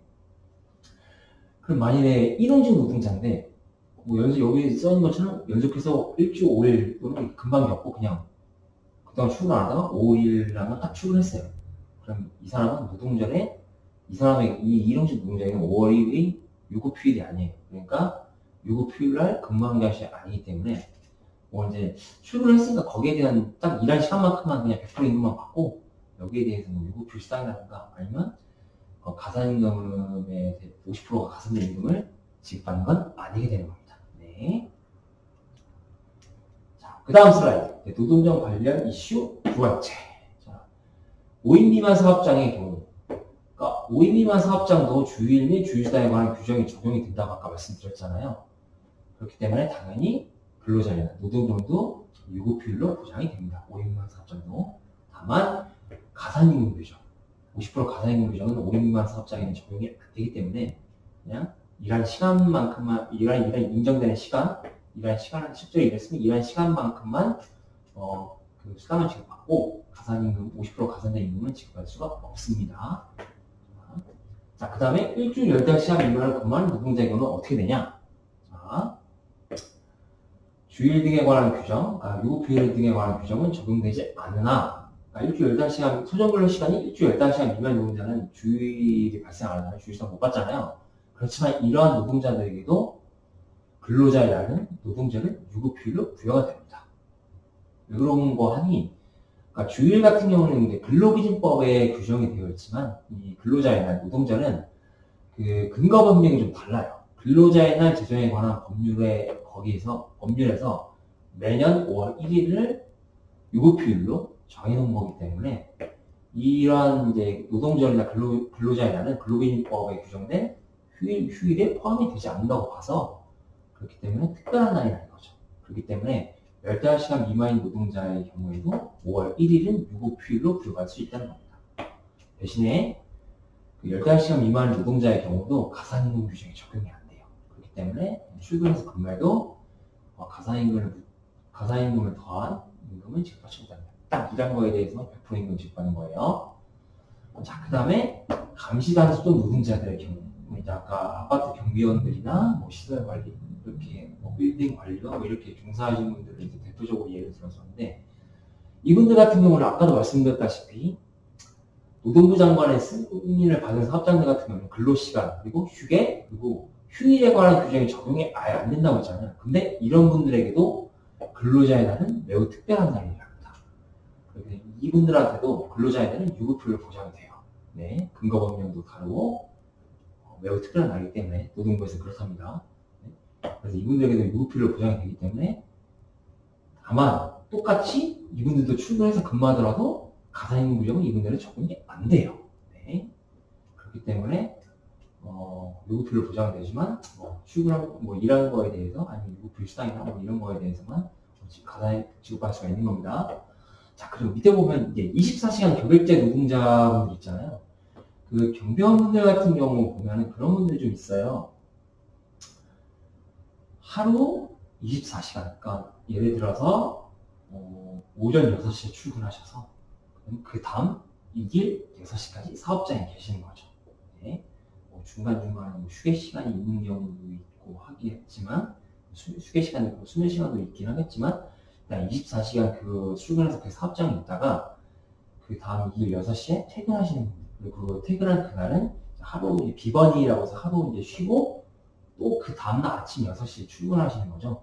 자, 한마디로 하루 24시간 일하시고 하루 온종 쉬고 또 그 다음날 또 24시간 일하시고 하루 온종 쉬고 이렇게 근무 스케줄이 돌아가는 이제 노동자들은 이제 24시간 교육제 노동자 이렇게 보는데, 이분들 같은 경우에는 이제 24시간 동안 이제 사업장에 계시는 거기 때문에 좀 아까 이 소정근로 시간의 경우와는 좀 약간 다르게 이분들 같은 경우는 실근무 시간에 따라서 주휴수당이나 아니면 이제 시간의 임금이라든가 그런 이제 인정되는 휴일근로 시간이라든가 이런 시간에 대한 임금이 추가로 지급받을 수가 있어요.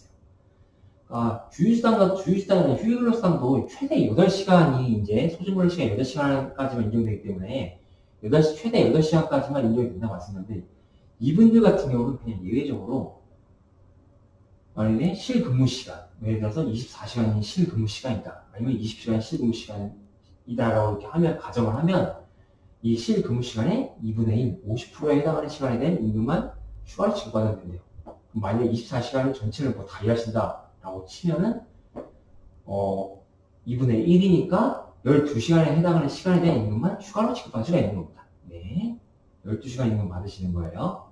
대신에 이 12시간에 대해서는 50% 가산된 임금은 지급받지 못한다. 네, 그 차이점만 좀 기억하시면 되겠습니다.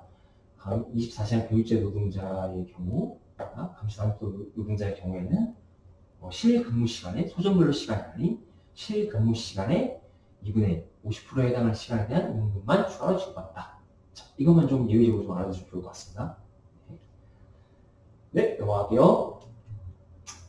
자, 그 다음에 법정 휴일과 휴일 대체 이렇게 되어 있는데, 그럼 휴일 대체가 뭐냐? 한 번쯤 들어보신 분들도 계실 것 같은데, 자, 휴일, 주휴일, 공휴일, 노동절 등 이런 법정 유급휴일에 이제 본래 휴일을 근무하는 대신에 다른 특정한 근로일에 유급휴일을 부여하는 거예요.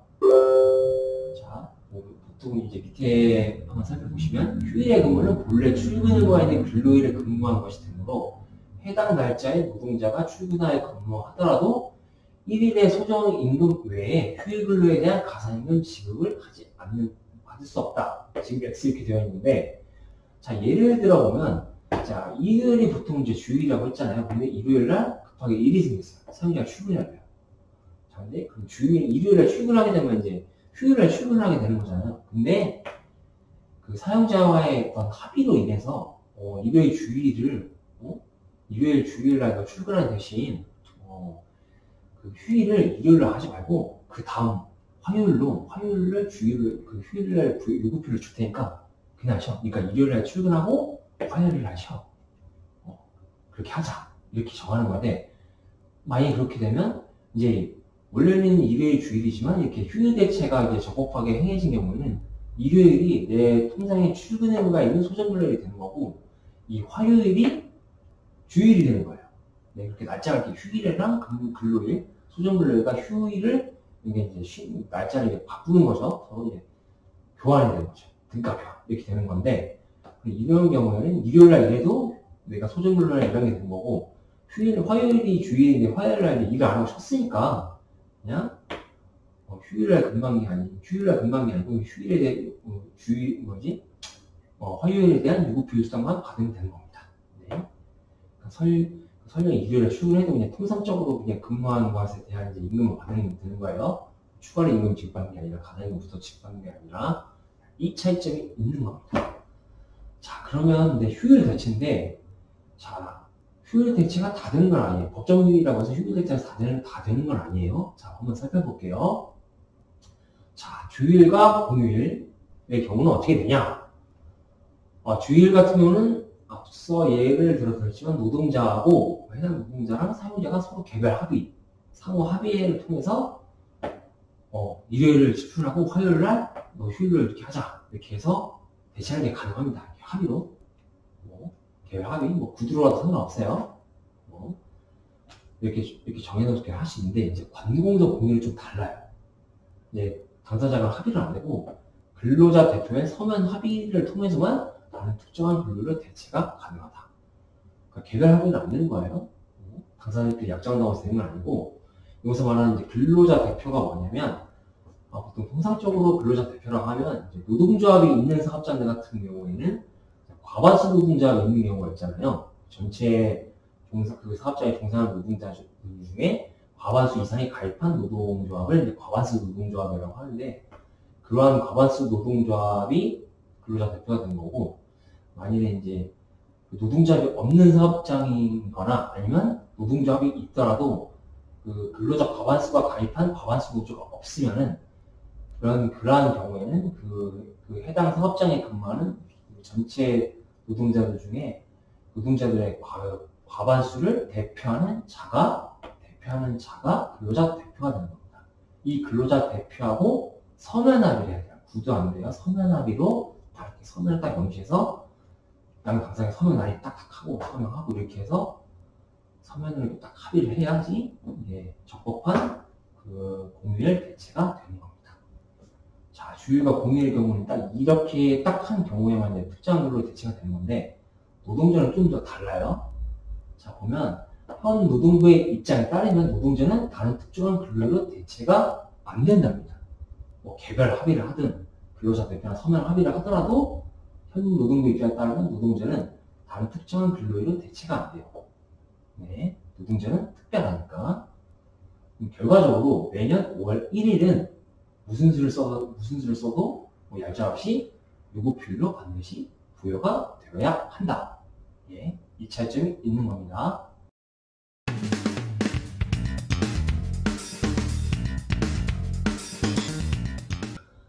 자, 다음 파트는 연차 유급휴가 파트입니다. 장시간 강의 들으시느라고 좀 많이들 피곤하시죠? 시간도 좀 많이 늦은 시간인데, 제가 그래도 지금까지 들어주신 만큼, 이제, 연차 유급휴가 마지막 파트니까 조금만 더 힘을 내서, 좀 힘차게 달려봅시다. 자, 연차 유급휴가 시작해 보도록 할게요. 자, 연차 유급휴가 발생 기본 조건. 그러니까 연차 휴가가 발생을 하려면, 이제 기본적인 조건이 필요해요. 발생 조건이. 자, 뭐냐? 근로기준법 제60조에 규정이 되어 있습니다. 자, 출근율, 계속근로연수. 그러니까 연차휴가가 발생을 하려면 일정한 출근율을 충족을 해야 되고 일정한 계속근로연수를 충족을 시켜야 되는 겁니다. 자, 좀 더 자세히 살펴보면 전년도 1년간 80% 이상 출근한 노동자에게 15일의 연차휴가를 부여한다. 좀 무슨 말인지 잘 이해가 안 가시더라도 일단 한번 보세요. 제가 설명드릴게요. 그리고 최초 1년을 초과하는 계속근로연수 매 2년에 대하여 1일을 가산한 연차휴가를 부여한다. 그리고 최대 25일 한도. 매 2년에 대해서 1일을 가산하고, 그러니까 15일에 대해서 1일을 가산하는 거고, 최대 25일까지 가산될 수 있다. 이렇게만 알아두시면 될 것 같고요. 자, 그리고 마지막에 1년 미만, 입사직 1년 미만 노동자에게는 1개월 개근 시 1일의 유급휴가를 부여한다.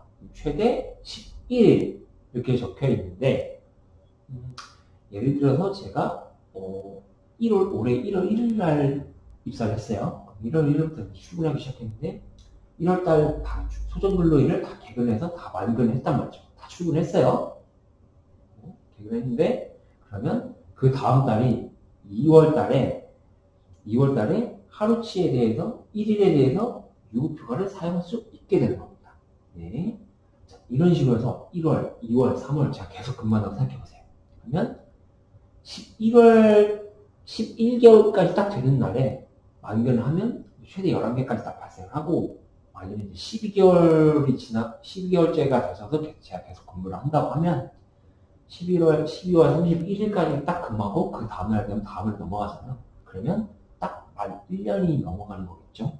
그러면 이제 1년 이상이 되는 거죠. 그렇죠? 그러면 거기 1년 이상이 되면 15일에 연차휴가가 발생을 하게 되는 겁니다. 자, 무슨 말인고 하니 다음 슬라이드에서 좀 더 넘어가서 좀 더 자세하게 설명을 좀 드려볼게요. 자, 그 연차유급휴가에 대해서 좀 더 설명을 좀 더 드려보기 전에 좀 중요한 이슈가 좀 하나 있어요. 그 연차유급휴가 규정의 해석 변경, 이렇게 해서 대법원 판결이라고 있는데, 그 대법원이 그 근로기준법 60조의 연차휴가 규정에 대해서 해석을 좀 변경한 게 있어요. 판결로서 좀 해석을 바꾼 게 있는데, 그 내용이 뭔지를 좀 이제 반드시 좀 살펴봐야 돼요. 자, 여기 제목을 좀 한번 읽어볼게요. 자, 큰 제목 보시면 대법원 1년 기간제 최대 연차휴가 횟수는 11일. 자, 이렇게 되어 있고, 밑에 연차휴가 사유권 1년 근무 다음날 발생. 이렇게 되어 있고, 자, 밑에 빨간 줄 선임부만 볼게요. 대법원이 1년 기간제 노동자 연차휴가 횟수는 11일이라고 판결했다. 자, 이게 무슨 말인고 하니 한번 좀 설명을 좀 드려볼 텐데, 자, 앞으로 좀 이제 다시 좀 넘어가서, 자, 그 1년 미만 노동자들에게는 1개월 개근 시 1일의 유급휴가가 부여된다고 했잖아요. 그러면 최대 11일, 만 1년 되기 전까지 이제 최대 11일까지 발생하는데, 11개월까지 만근했을 경우에, 그리고 나서 12개월째 또 만근을 하면 딱 만 1년을 넘어가잖아요. 그러면 15일의 연차휴가가 추가로 발생해요. 연 단위로 발생하는 연차휴가가 추가로 발생을 해요. 그러면 이 경우에 어떻게 되냐? 그 1개월 개근 시 발생하는 월 단위로 발생하는 연차휴가 11일에다가 12개월이 넘어가면서 발생하는 연 단위 연차휴가 15일이 추가로 발생을 하는 거죠. 그러면 11 플러스 15. 그럼 총 1년 이상 되는 순간, 입사부터 1년 이상 되는 순간 26일에 연차휴가가 발생을 하게 되는 겁니다. 네, 여기까지는 좀 이해가 되셨죠? 자, 그럼 이제 좀 뭐가 변하는 거냐? 자, 우리 기간제 노동자들 있잖아요. 기간제 노동자분들이 있는데 보통 이제 뭐 3개월 단위로 계약하시는 분도 계시고, 6개월 단위로 계약하시는 분도 계시고, 그 1년 단위로 계약하시는 분들도 이렇게 계시고 이렇게 한데, 좀 예를 한번 좀 들어보면, 만일에 제가 올해 2022년 1월 1일 날 입사를 했어요. 그리고 저의 계약 기간은 이제 1년이죠. 1년이라고 치면 2022년 12월 31일까지로 딱 1년이 계약되어 있다고 쳐요. 저의 근로계약 기간은 딱 1년인데, 자, 이 계약 기간 1년이 딱 지나면 근로관계가 끝나버리죠. 그쵸? 2022년 12월 31일은 제가 제 근로계약 기간의 마지막 근무일이 되는 겁니다. 네. 12월 30일을 제가 마지막으로 출근하고, 다음날 2023년 1월 1일이 저의 퇴사일이 되는 거예요. 근로관계가 끝나는 건데, 자, 이 경우에 대해서, 그러니까 저 같은 사람에 대해서 대법원이 뭐라고 하느냐, 그 내용이거든요. 자, 제가 1년 기간제인데 저한테 발생하는 최대 연차휴가 횟수는 11일이에요. 네. 왜 그러냐? 밑에 있잖아요. 1년 근무 다음날 발생한다. 연차휴가는 1년 근무 다음날 발생한 판시였다. 자, 그러면 그 15일이라는 그 1년 이상 근속했을 경우 만 1년 근속하며 발생하는 그 15일의 연단위 연차휴가는 그 1년 근무 다음날, 아까 저를 예로 들었는데, 제가 계약 기간이 2022년 1월 1일부터 2022년 12월 31일까지라고 했잖아요. 그럼 연단위로 봐서 15일의 연차휴가는 2022년 12월 30일까지 딱 근무하면 되는 게 아니라 2023년 1월 1일까지 제가 근로왕 퇴사하는 게 아니라 근로왕대가 존속하고 있어야지 2023년 1월 1일 날 연차휴가 15일이 발생한대요. 네. 그렇죠? 2023년 1월 1일 날 근로왕대가 끝나는 게 아니라 그때까지 근로왕대가 존속하고 있으면 그날 연차휴가가 발생한답니다. 네. 그럼 아까 저를 예로 들었는데 저 같은 1년 기간제는 어떻게 되는 거냐? 2023년 1월 1일 날 퇴직하는 노동자들에게는 15일의 연차휴가가 추가로 발생하지 않는다는 거예요. 네. 1년 근무 다음날 퇴사하기 때문에. 네. 그럼 이 경우에는 15일 연단위 15일의 연차휴가는 발생을 안 하고 12개월, 1년 딱 근로계약기가 딱 채우고 그만뒀으면 11개월까지는 만회를 했을 거 아니에요. 그럼 월 단위 발생하는 11개월 만회하면 발생하는 11일의 연차휴가만 발생한다는 거죠. 최대 1년 기간제 노동자의 경우 발생하는 최대 연차휴가 횟수는 11일이다. 이렇게 대법원이 판결한 거거든요. 원래 그 전까지는 1년 기간제든 정규직이든 상관없이 그냥 만 1년 채우기만 하면 그 월단위 연차휴가 11일에 연단위 연차휴가 1년 이상 근무했을 때 발생하는 연단위 연차휴가 15일을 더해서 26일에 발생한다고 다 노동부에서 그렇게 해석을 했었는데 그 작년 10월 14일 날 노동부가 이렇게 이런 새로운 판결을 냈기 때문에 해석이 바뀌었어요. 대법원이 이렇게 이제 해석을 바꾸니까 이에 따라서 노동부도 해석을 바꾸게 됩니다. 자, 그 내용을 한번 살펴볼게요. 다음 슬라이드에서. 자, 연차 유급휴가 규정의 해석 변경하고 노동부 지침. 이제 노동부가 이제 대법원이 저렇게 해석을 바꾸니까 노동부는 이제 해석을 바꾼 거예요. 지침 바꾼 거죠. 자, 그 바꾼 지침 내용을 좀 한번 좀 살펴보면 첫 번째. 자, 근로기준법 제60조 제1항에 따른 연차휴가를 사용할 권리는 그 전년도 1년간의 근로를 마친 다음날. 그렇죠? 전년도 1년간의 근로를 마친 다음날. 네. 전년도 1년간의 근로를 마친 다음날. 자, 전년도 1년간의 근로를 마친 다음날은 아까 저를 예를 들면 2023년 1월 1일 날 발생한다는 그 얘기죠. 네. 계속 읽어볼게요. 같은 조 제2항에 따라 계속 근로 1년 미만일 때 1개월 근무 시 1일씩 발생하는 연차도 그 1개월의 근로를 마친 다음날. 자, 이것도 뭔 말이냐? 이제 노동부 같은 경우는 이제 월 단위 연차휴가도 동일하게 적용된다고 이렇게 바꾸는 거예요. 네. 그러니까 예를 들어서 3개월 단위로 근로계약을 체결하시는 이제 기간제 노동자분들이 계신데, 그럼 예를 들어서 올해 2020년 1월 1일 날 시켜서 3월 31일까지만 딱 근무하고 딱 3개월까지 딱 그 계약을 했다. 자, 그러면 1월 1일 출근해서 1월달 만근하면 하루 발생하죠. 또 2월달 출근해서 만근하면 또 하루 발생하죠. 근데 딱 3월달 딱 출근해서 만근을 했는데 3월 31일까지만 딱 출근하고 4월 1일자가 된 근로관계가 종료됐잖아요.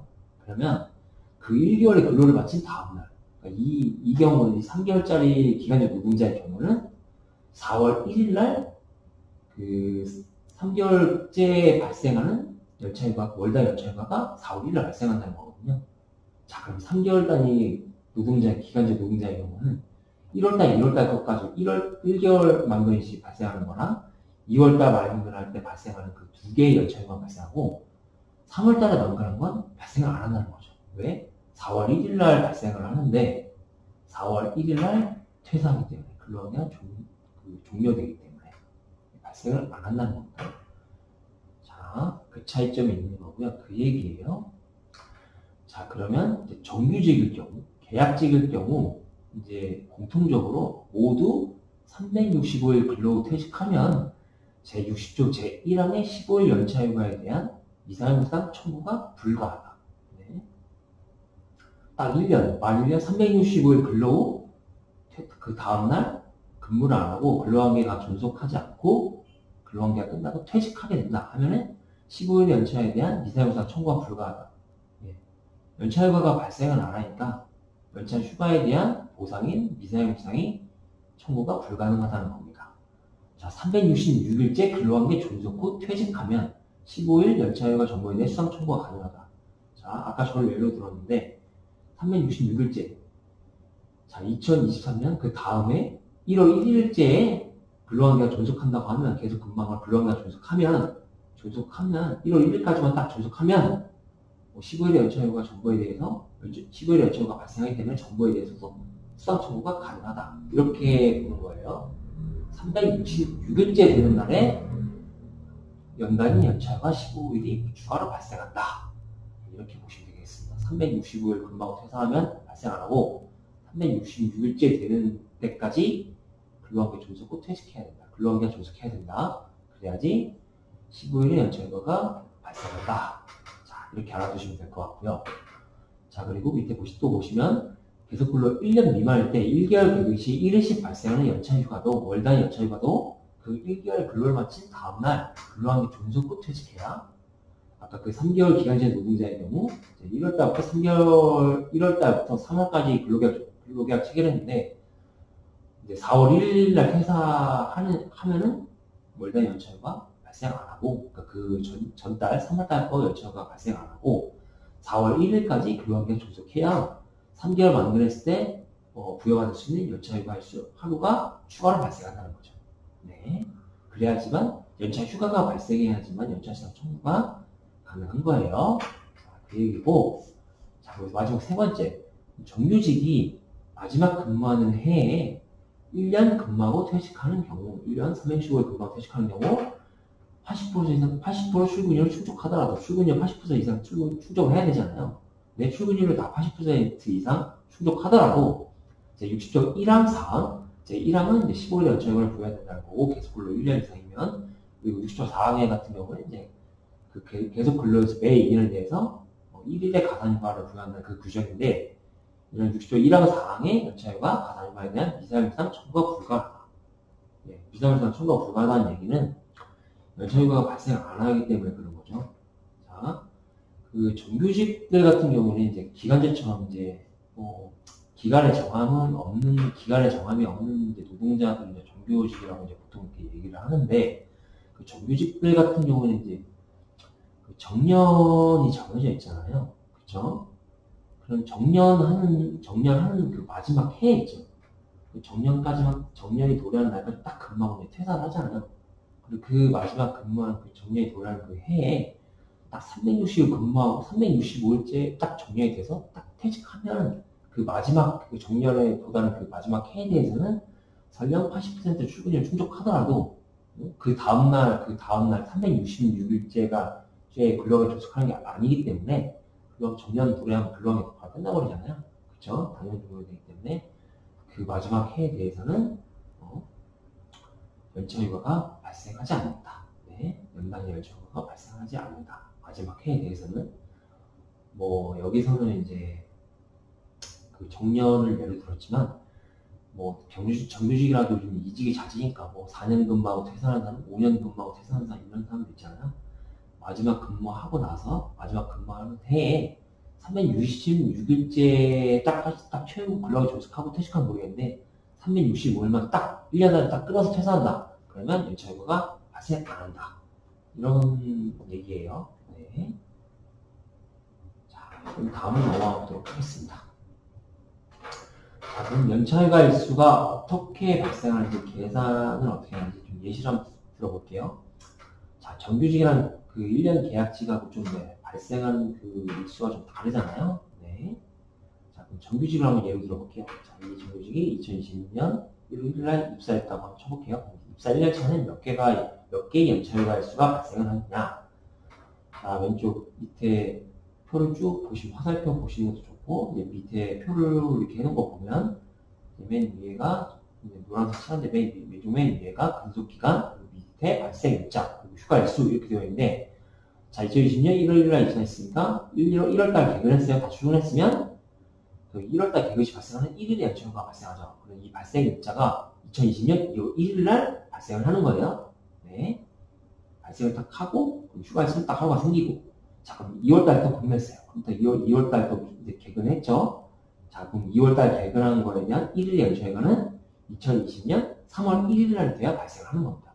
자, 이렇게 쭉쭉쭉 이렇게 쭉 근무한다고 쳤을 때, 자, 11개월째, 11월이 딱 되었을 때 11월도 다 개근했다. 그러면, 자, 2020년 12월 1일이 되면 이 사람에게 발생하는 연차휴가 있을까? 이제 하나도 사용하지 않았다고 가정하면, 2020년 12월 1일이 되는 딱 그 날에 11일의 연차휴가 일수가 계속 누적되어 발생되어 왔겠죠. 자, 여기다가 이제 8회에서 계속 출근했어요. 출근하고, 자, 이제 12월도 만기를 했어요. 자, 그럼 이제 1년이 넘어가잖아요. 자, 1년이 넘어갔으면 12월도 만기를 해서 딱 계속 출근했으면, 그 다음 해인 2021년 1월 1일이 되면, 이게 2021년 1월 1일 366일째가 되는 날이잖아요. 이때도 정규직이니까 계속 근무를 할 거 아니에요. 본인이 이제 스스로 나가지 않는 이상. 자, 그럼 이 경우에는 2020년 1월 1일이 되면 그 연단이 1년 이상 근무하면 발생하는 15일의 연차휴가가 추가적으로 발생을 합니다. 15개의 15일의 연차휴가가 2020년 1월 1일 날 발생하는 거예요. 자, 그럼 기존에 쌓여있던 11일의 연차휴가에 15일의 연차휴가가 추가로 발생하기 때문에 이 정규직 노동자의 경우는 2021년 1월 1일이 딱 되면 총 26일의 연차휴가 일수가 부여가 되는 겁니다. 네. 이렇게 되는 겁니다. 자, 그럼 이해가 되셨을 거라 믿고 다음으로 한번 넘어갈게요. 자, 그럼 정규직 같은 경우는 이제 계속 입사하고 계속 근무를 1년 이상 했을 때, 자, 그러면, 자, 80%가 열심히 출근해서 성실하게, 80% 이상 출근했다고 가정을 하면, 1년 차, 2년 차, 3년 차, 이렇게 계속 입사하고 계속 근무를 할 거 아니에요? 자, 그러면 밑에 표를 한번 보세요. 자, 1년 차, 2년 차, 3년 차, 4년 차 이렇게 쭉쭉쭉 근무를 하는데, 아까 그 계속 근로에서 매 2년에 대해서 이제 1일의 가산휴가가 발생한다고 했잖아요. 최대 25일 한도로. 자, 1년 차 때 볼게요. 자, 1년 딱 이상 되었을 때 2021년 1월 1일 날 15일 발생하고, 네. 자, 2년 차 때 2022년 1월 1일이 되면 또 15일 발생하고, 자, 3년이 되는 2023년 1월 1일이 되면 여기서 이제 가산휴가 1일을 더해서 16일이 발생하는 거예요. 네. 아, 그리고 참고로 그 월 단위 연차휴가는 계속 근로, 그러니까 입사한 지 1년 미만인 사람한테만 월 단위로 연차휴가 발생하는 거고, 1년 이상이 된 노동자들의 경우는 그 다음부터는 1년 이상 되었을 그 시점부터는 월 단위가 아닌 연 단위로 계속 발생을 하는 겁니다. 네. 자, 그럼 4년차 때는 2024년 1월 1일 이렇게 추가로 연차휴가가 발생을 하는데, 이제 최대 25일이 한도잖아요. 쭉쭉쭉 이제 가산 붙여서 이렇게 15일, 16일, 16일, 이렇게 17일, 17일, 2년 지나고 나서 이제 1일씩 이제 가산을 붙고, 최대 25일까지 이제 한도를 하는데, 만일에 이 사람이 25일까지, 최대 25일까지 가산휴가 본다. 그럼 적어도 근속연수가 20년 이상 돼야 되겠죠. 네. 자, 다음으로 넘어가도록 하겠습니다. 자, 이번에는 이제 1년 계약직의 경우에요. 자, 계약 기간은 2020년 1월 1일이고, 그리고 마지막 근무일이 2022년 12월 31일이라는 겁니다. 이게 딱 365일이에요. 1년 계약 기간이. 자, 이렇게 되는데, 자, 그러면 이제 최대 아까 그 대법원 판결과 노동부 해석에 따르면 이제 최대 11일까지만. 왜? 2022년 12월 31일이 마지막 근무일이고, 그 다음 날이 2023년 1월 1일 날 퇴사하기 때문에. 네. 자, 표를 한번 볼게요. 근속기간 발생일자 휴가일수 이렇게 되어 있는데, 1월 개근시 2022년 2월 1일 발생하고, 쭉쭉쭉 11월까지 만들면 12월 1일 날 11일 발생하고, 자, 그러면 1년 이상 됐을 때, 자, 12월달 설령 열심히 출근했어도 1년 동안 8년에서 출근했어도 2023년 1월 1일이 되면 이 사람이 계약 종료일이 퇴사일이기 때문에 1년 단위로 발생하는 연차휴가가 발생을 안 해요. 결국에 이 1년 계약직 노동자의 경우에는 최대 11일까지만 연차휴가가 발생한다. 네, 그렇다는 겁니다. 대법원 판결과 변경된 노동부 지침에 따르면 이렇게 된다는 겁니다. 예시를 들어서 다시 한번 설명을 한번 드려봤어요. 자, 그리고 아까 좀 전에 연차 유급 휴가에 대해서 휴가에 대해서 이제 돈으로 보상하는 경우가 있잖아요. 자, 연차 유급 휴가에 대해서 돈으로 보상하는 걸 연차 휴가 미사용 수당, 연차 휴가 수당, 연차 수당 이렇게 부르는데, 그 연차 수당도 이제 돈으로 받는 거기 때문에 연차 수당을 얼마나 받아야 되냐, 그 계산을 어떻게 하는지 좀 간단하게 좀 예시를 좀 한번 들어볼게요. 자, 근데 그 예시를 들기에 앞서 간단한 그 연차휴가 미사용 수당을 청구할 수 있는 그 경우에 대해서, 그 원리에 대해서 좀 간단하게 좀 설명을 좀 드려볼까 해요. 생각보다 좀 잘못하고 계시거나 착각하고 계시는 분들이 많아서 제가 한번 좀 설명을 좀 드려보려고 하는데, 자, 연차휴가가 발생하려면 출근율과 계속근로에서 충족해야 된다고 했어요. 자, 그러면 출근율과 계속근로에서 충족해서 연차휴가가 발생을 하는데, 연 단위든 1년 단위든 월 단위든 발생을 하는데, 자, 그럼 이제 월 단위든 1년 단위든 조건을 충족하면 연차휴가 일수가 부여되죠. 그럼 연차휴가 일수가 부여가 된다는 거는 내가 사용할 수 있는 연차휴가 일수를 11일이면 11일, 하루면 15일이면 15일, 내가 부여된 연차휴가 일수에 대해서 연차휴가를 사용할 수 있는 권리가 일단은 발생하는 거예요. 휴가를 사용할 수 있는 권리가 발생하는 거예요. 내가 쓸 수 있는 연차휴가 일수가 있다고 해서 곧바로 이게 그 연차 수당으로 사용자한테 가서 연차 휴가를 사용해, 내가 언제 휴가를 쓰겠다고 얘기를 해야지, 내 연차휴가가 딱 26일이면 26일, 15일, 15일, 15일 연차휴가 나한테 지금 내가 쓸 수 있는 게 15일이니까 이 15일에 대해서 돈을 주세요. 바로 이렇게 할 수는 없다는 거예요. 네. 휴가를 쓰겠다고 해야지. 왜 그런 거 하니? 네. 연차 휴가 사용권이 발생하는 거니까요. 네. 휴가를 사용할 수 있는 권리가 발생하는 거기 때문에 일단은 먼저. 자, 그럼 이 연차휴가를 사용할 수 있는 연차휴가 사용권이 발생한 후에, 그러다가 본인의 자의든 타의든 사용하지 못한 자녀일 수가 남아있는 채 15일이면 15일 전부를 못 썼든지, 아니면 15일 중 5일만 쓰고 10일만 남았든지, 하여튼 자녀 일수에 대해서 1년이 경과하거나 중도에 퇴직한다.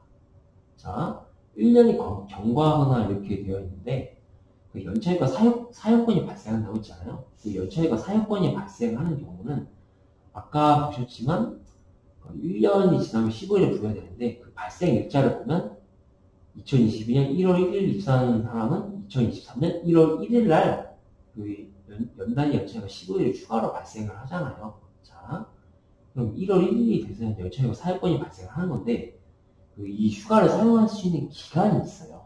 휴가 사용권이 있고, 이 내가 휴가를 사용할 수 있는, 이 권리를 행사할 수 있는 기간이 있습니다. 그게 휴가권 발생 후부터 딱 1년이에요.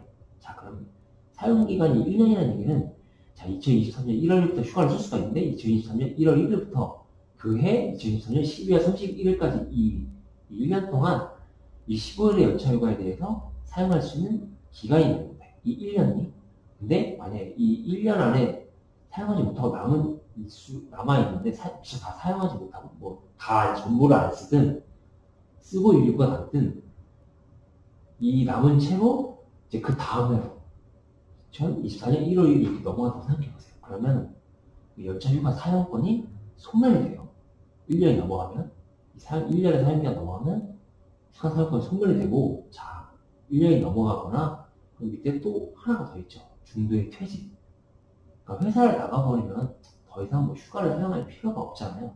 그렇기 때문에 이건 중도에 퇴직하면 연차휴가를 쓸 수 있는 권리가 있고, 쓸 수 있는 연차휴가 수가 남아있고, 1년이 경과했든지 사용기간 1년이 경과했든지 말든지 중도에 퇴사를 하게 되면 연차휴가를 더 이상 사용할 수가 없기 때문에 바로 수당으로 받을 수가 있습니다. 자, 그럼 이게 무슨 말이냐면 1년이 휴가 사용기간, 연차휴가 사용기간 1년이 경과하거나 아니면 1년을 경과하지 못했지만 중도에 퇴직하는 경우에는 휴가 사용권이 소멸하면서 동시에 연차휴가, 남은 연차휴가 횟수에 대한 미사용상 청구권이 발생하는 거예요. 네, 이때 이제 비로소 이제 미사용상 청구권이 발생하기 때문에 사용자에게 연차상 주세요 이렇게 요구할 수 있는 권리가 발생을 하는 겁니다. 보통 이제 1일치 이제 연차수당, 뭐 15일이면 15일 남았으면 15일치 연차수당 받아야 되잖아요. 자, 보통 1일치 연차수당 같은 경우는 그 노동자의 1일 소정 근로시간분의 임금. 자, 1일 소정 근로시간분은 앞에서 계속 설명을 드렸지만 8시간이 최대죠. 그렇죠? 그럼 1일치 연차수당의 한계치는 해당 노동자의 8시간, 소정 근로 8시간분에 대한 임금이 그 노동자의 1일치 연차수당이 된다. 네, 그렇게 되는 거겠죠. 네, 이렇게 계산은 되는 겁니다. 네. 뭐, 그럼 8시간에 대해서 해당 노동자의 통상 시간급을 곱하면 1일치 연차수당이 산정이 되겠죠. 네. 넘어가도록 하겠습니다. 자, 이것도 이제 미사용수당 계산에 대해서 이제 한번 사례를 한번 들어서 한번 볼게요. 자, 노동자 A가 있습니다. 자, 2020년 1월 1일 입사해서 2023년 1월 1일 퇴사하는데 3년 딱 근무하고 퇴사를 하잖아요. 네, 3년 최고 퇴사를 하는데 자, 이 3년 노동자의 3년의 재직 기간 동안 연차휴가를 한 번도 사용한 적이 없다고 가정을 할 경우 2023년 1월 퇴사하면 며칠분의 연차수당을 지급받아야 할까? 자, 우리가 지금까지 총 배웠던 거 총 망라해서 한번 따져보죠. 네. 자, 이렇게 쭉 보면 20년 1월 1일 입사해서 22년 12월 1일이 되면 11개월 계획을 했으니까 11일 발생하고 자, 2022년 1월 1일이 되면 자, 11일치 쓰지 않거나 또 15일치 1년에서 됐을 때 15일이 연차휴가 추가 발생하잖아요. 자, 그럼 이제 26일부터 발생했어요. 다음부터 계속 근무하고 쭉 열심히 계속 쭉 이 근로자 성찰 근로를 해요. 그러면 2022년 1월 1일이 되면 또 15일의 연차휴가가 또 추가로 발생하죠. 네.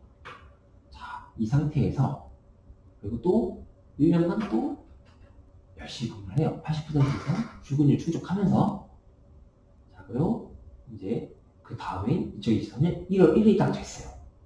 자, 그럼 이 노동자가 2023년 1월 1일 딱 퇴사를 하는데 그러면 2022년부터 쭉 이제 1년간 80% 이상 출근하면서 근무했으니까 15일에서 추가로 주에 부여받아야 되겠죠. 네.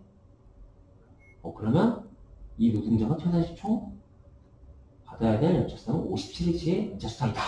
그죠? 맞을까요? 네. 한번 생각해보세요. 맞을까요? 제가 무리표를 적었잖아요. 네. 자, 정답을 한번 보죠. 자, 수업을 이제 열심히 좀 듣고 이제 주의 깊게 들으셨으면 이제 딱 눈치챘을 거예요. 이게 함정이란 걸. 마지막 해는 2023년 1월 1일 날 퇴사하기 때문에, 그쵸?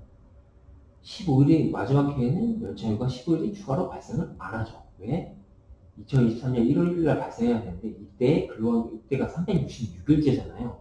이때도 근로관계가 종속하고 있어야 되는데, 366일째에 퇴사를 해버리잖아요. 자, 그러면 이 사람 같은 경우는, 그 마지막 해에는 365일만 딱 근무하고, 퇴사하는 거기 때문에, 15일의 연차휴가가 발생을 안 하게 되는 겁니다. 네. 그쵸? 네. 그렇게 되는 겁니다. 아, 그리고 이제, 그 3년 차기 때문에 마지막 해는 1일의 연차휴가가 추가로 발생해서 16일을 붙잖아요. 그쵸? 그러면, 그쵸? 네. 그렇기 때문에, 자, 1년차 때 발생하는 거 11일, 그럼 1년 됐을 때 발생하는 15일, 26개.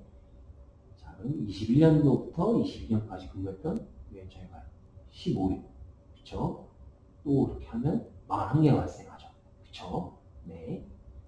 마지막 해에는 발생 안 하니까, 자, 그럼 57일이 아니라, 이 노동자 A의 경우에는 퇴사하면, 퇴사 시 41일에 대한 41일치의 연차수당만 지급받을 수가 있는 겁니다. 네. 자,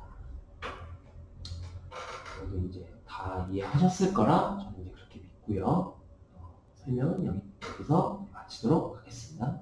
네, 다음으로 넘어갈게요. 자, 연차 유급휴가 사용 촉진 제도라는 게 있어요. 이게 뭐냐? 자, 근로기준법 제61조에 규정이 되어 있고요. 이 사용 촉진 제도라는 건 촉진이라는 걸 이제 독촉한다는 거예요. 연차 휴가를 사용하도록 사용 촉진. 연차 사용하도록 독촉하는 겁니다. 연차를 사용하도록 독촉하는 건 이제 사용자가 독촉을 하는 거겠죠. 자, 이 제도의 내용을 좀 보면 한번 읽어볼게요. 적법한 연차휴가 사용 촉진 절차를 거치게 되면 사용자는 노동자에게 촉진 대상이 되는 잔여 연차수에 대한 연차수당을 지급하지 않아도 된다. 그러니까 연차수당을 지급하지 않아도 되니까 사용자에게 유리한 제도겠네요. 자, 계속 읽어볼게요. 따라서 노동자는 연차휴가를 사용하지 않았음에도 연차수당 청구가 불가하다. 결국 사용 촉진을 함에 있어서 적법한 절차를 거쳤는지 여부가 문제된다. 그러니까 적법한, 이 말은 즉슨 적법한 사용 촉진.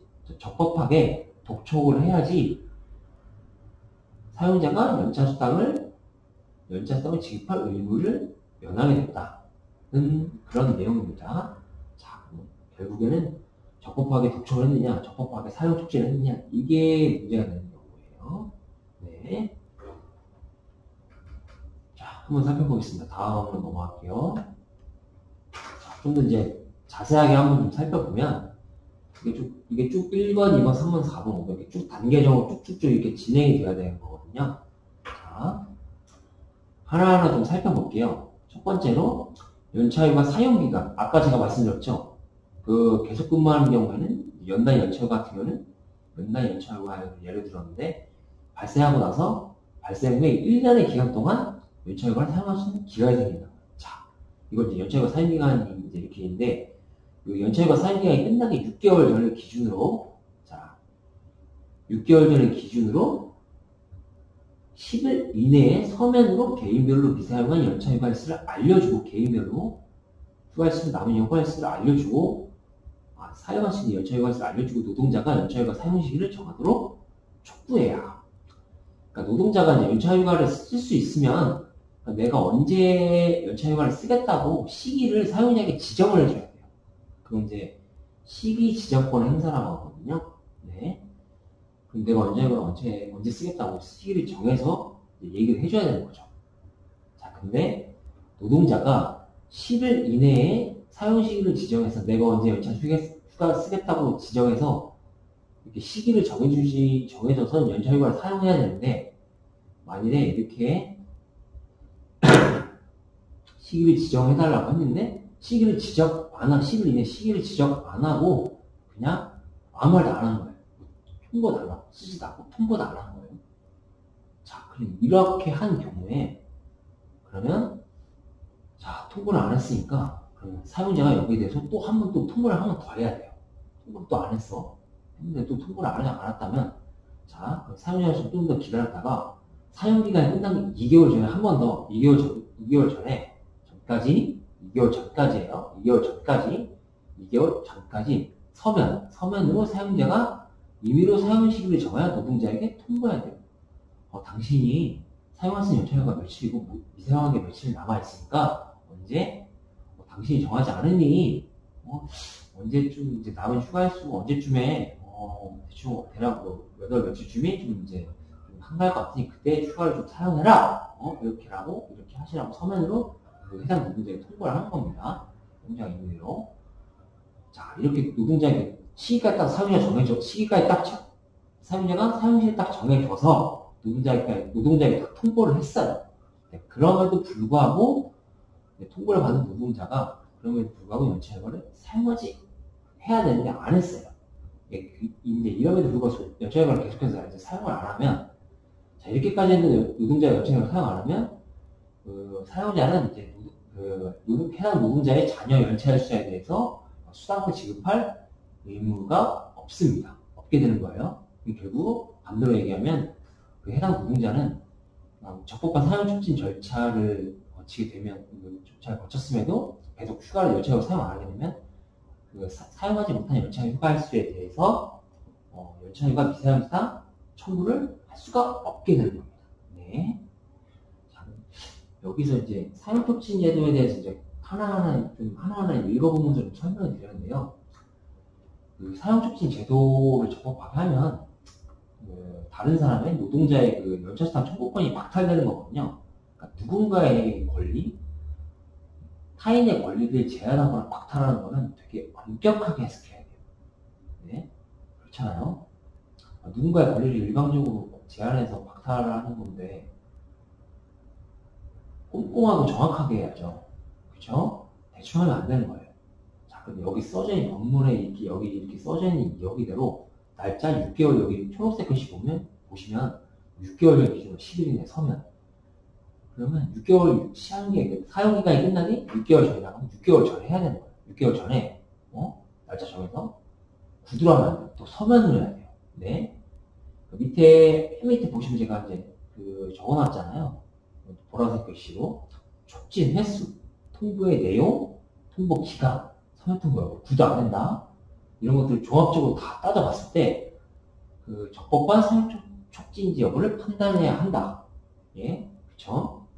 촉진 횟수 보면 연차휴가 사용기간이 끝나기 전 6개월 전 기준 한번 하고, 그리고 사용기간이 끝나기 전 2개월 전, 그리고 통보의 내용, 남 휴가수 알려주고, 언제 휴가 쓰라고 알려주고, 네, 이런 남 휴가수 알려주고, 통보의 내용 이런 게 꼭 들어가야 되는 거고, 자, 통보 기간 6개월 전 기준 6개월 전 한번, 그 다음에 2개월 전까지 한번 이렇게 해야 되고, 자, 서면 통보 서면으로 하라고 되어 있잖아요. 굳으면 안 돼요.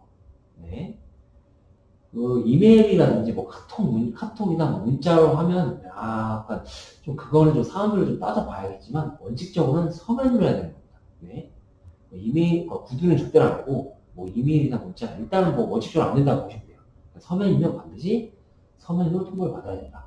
이런 모든 것들을 다 충족을 해야 사용자가 적법한 사용 촉진 절차를 거쳤다. 그래야지 해당 노동자의 남은 연차휴가 횟수에 대해서 연차수당으로 보상할 의무를 면하게 된다.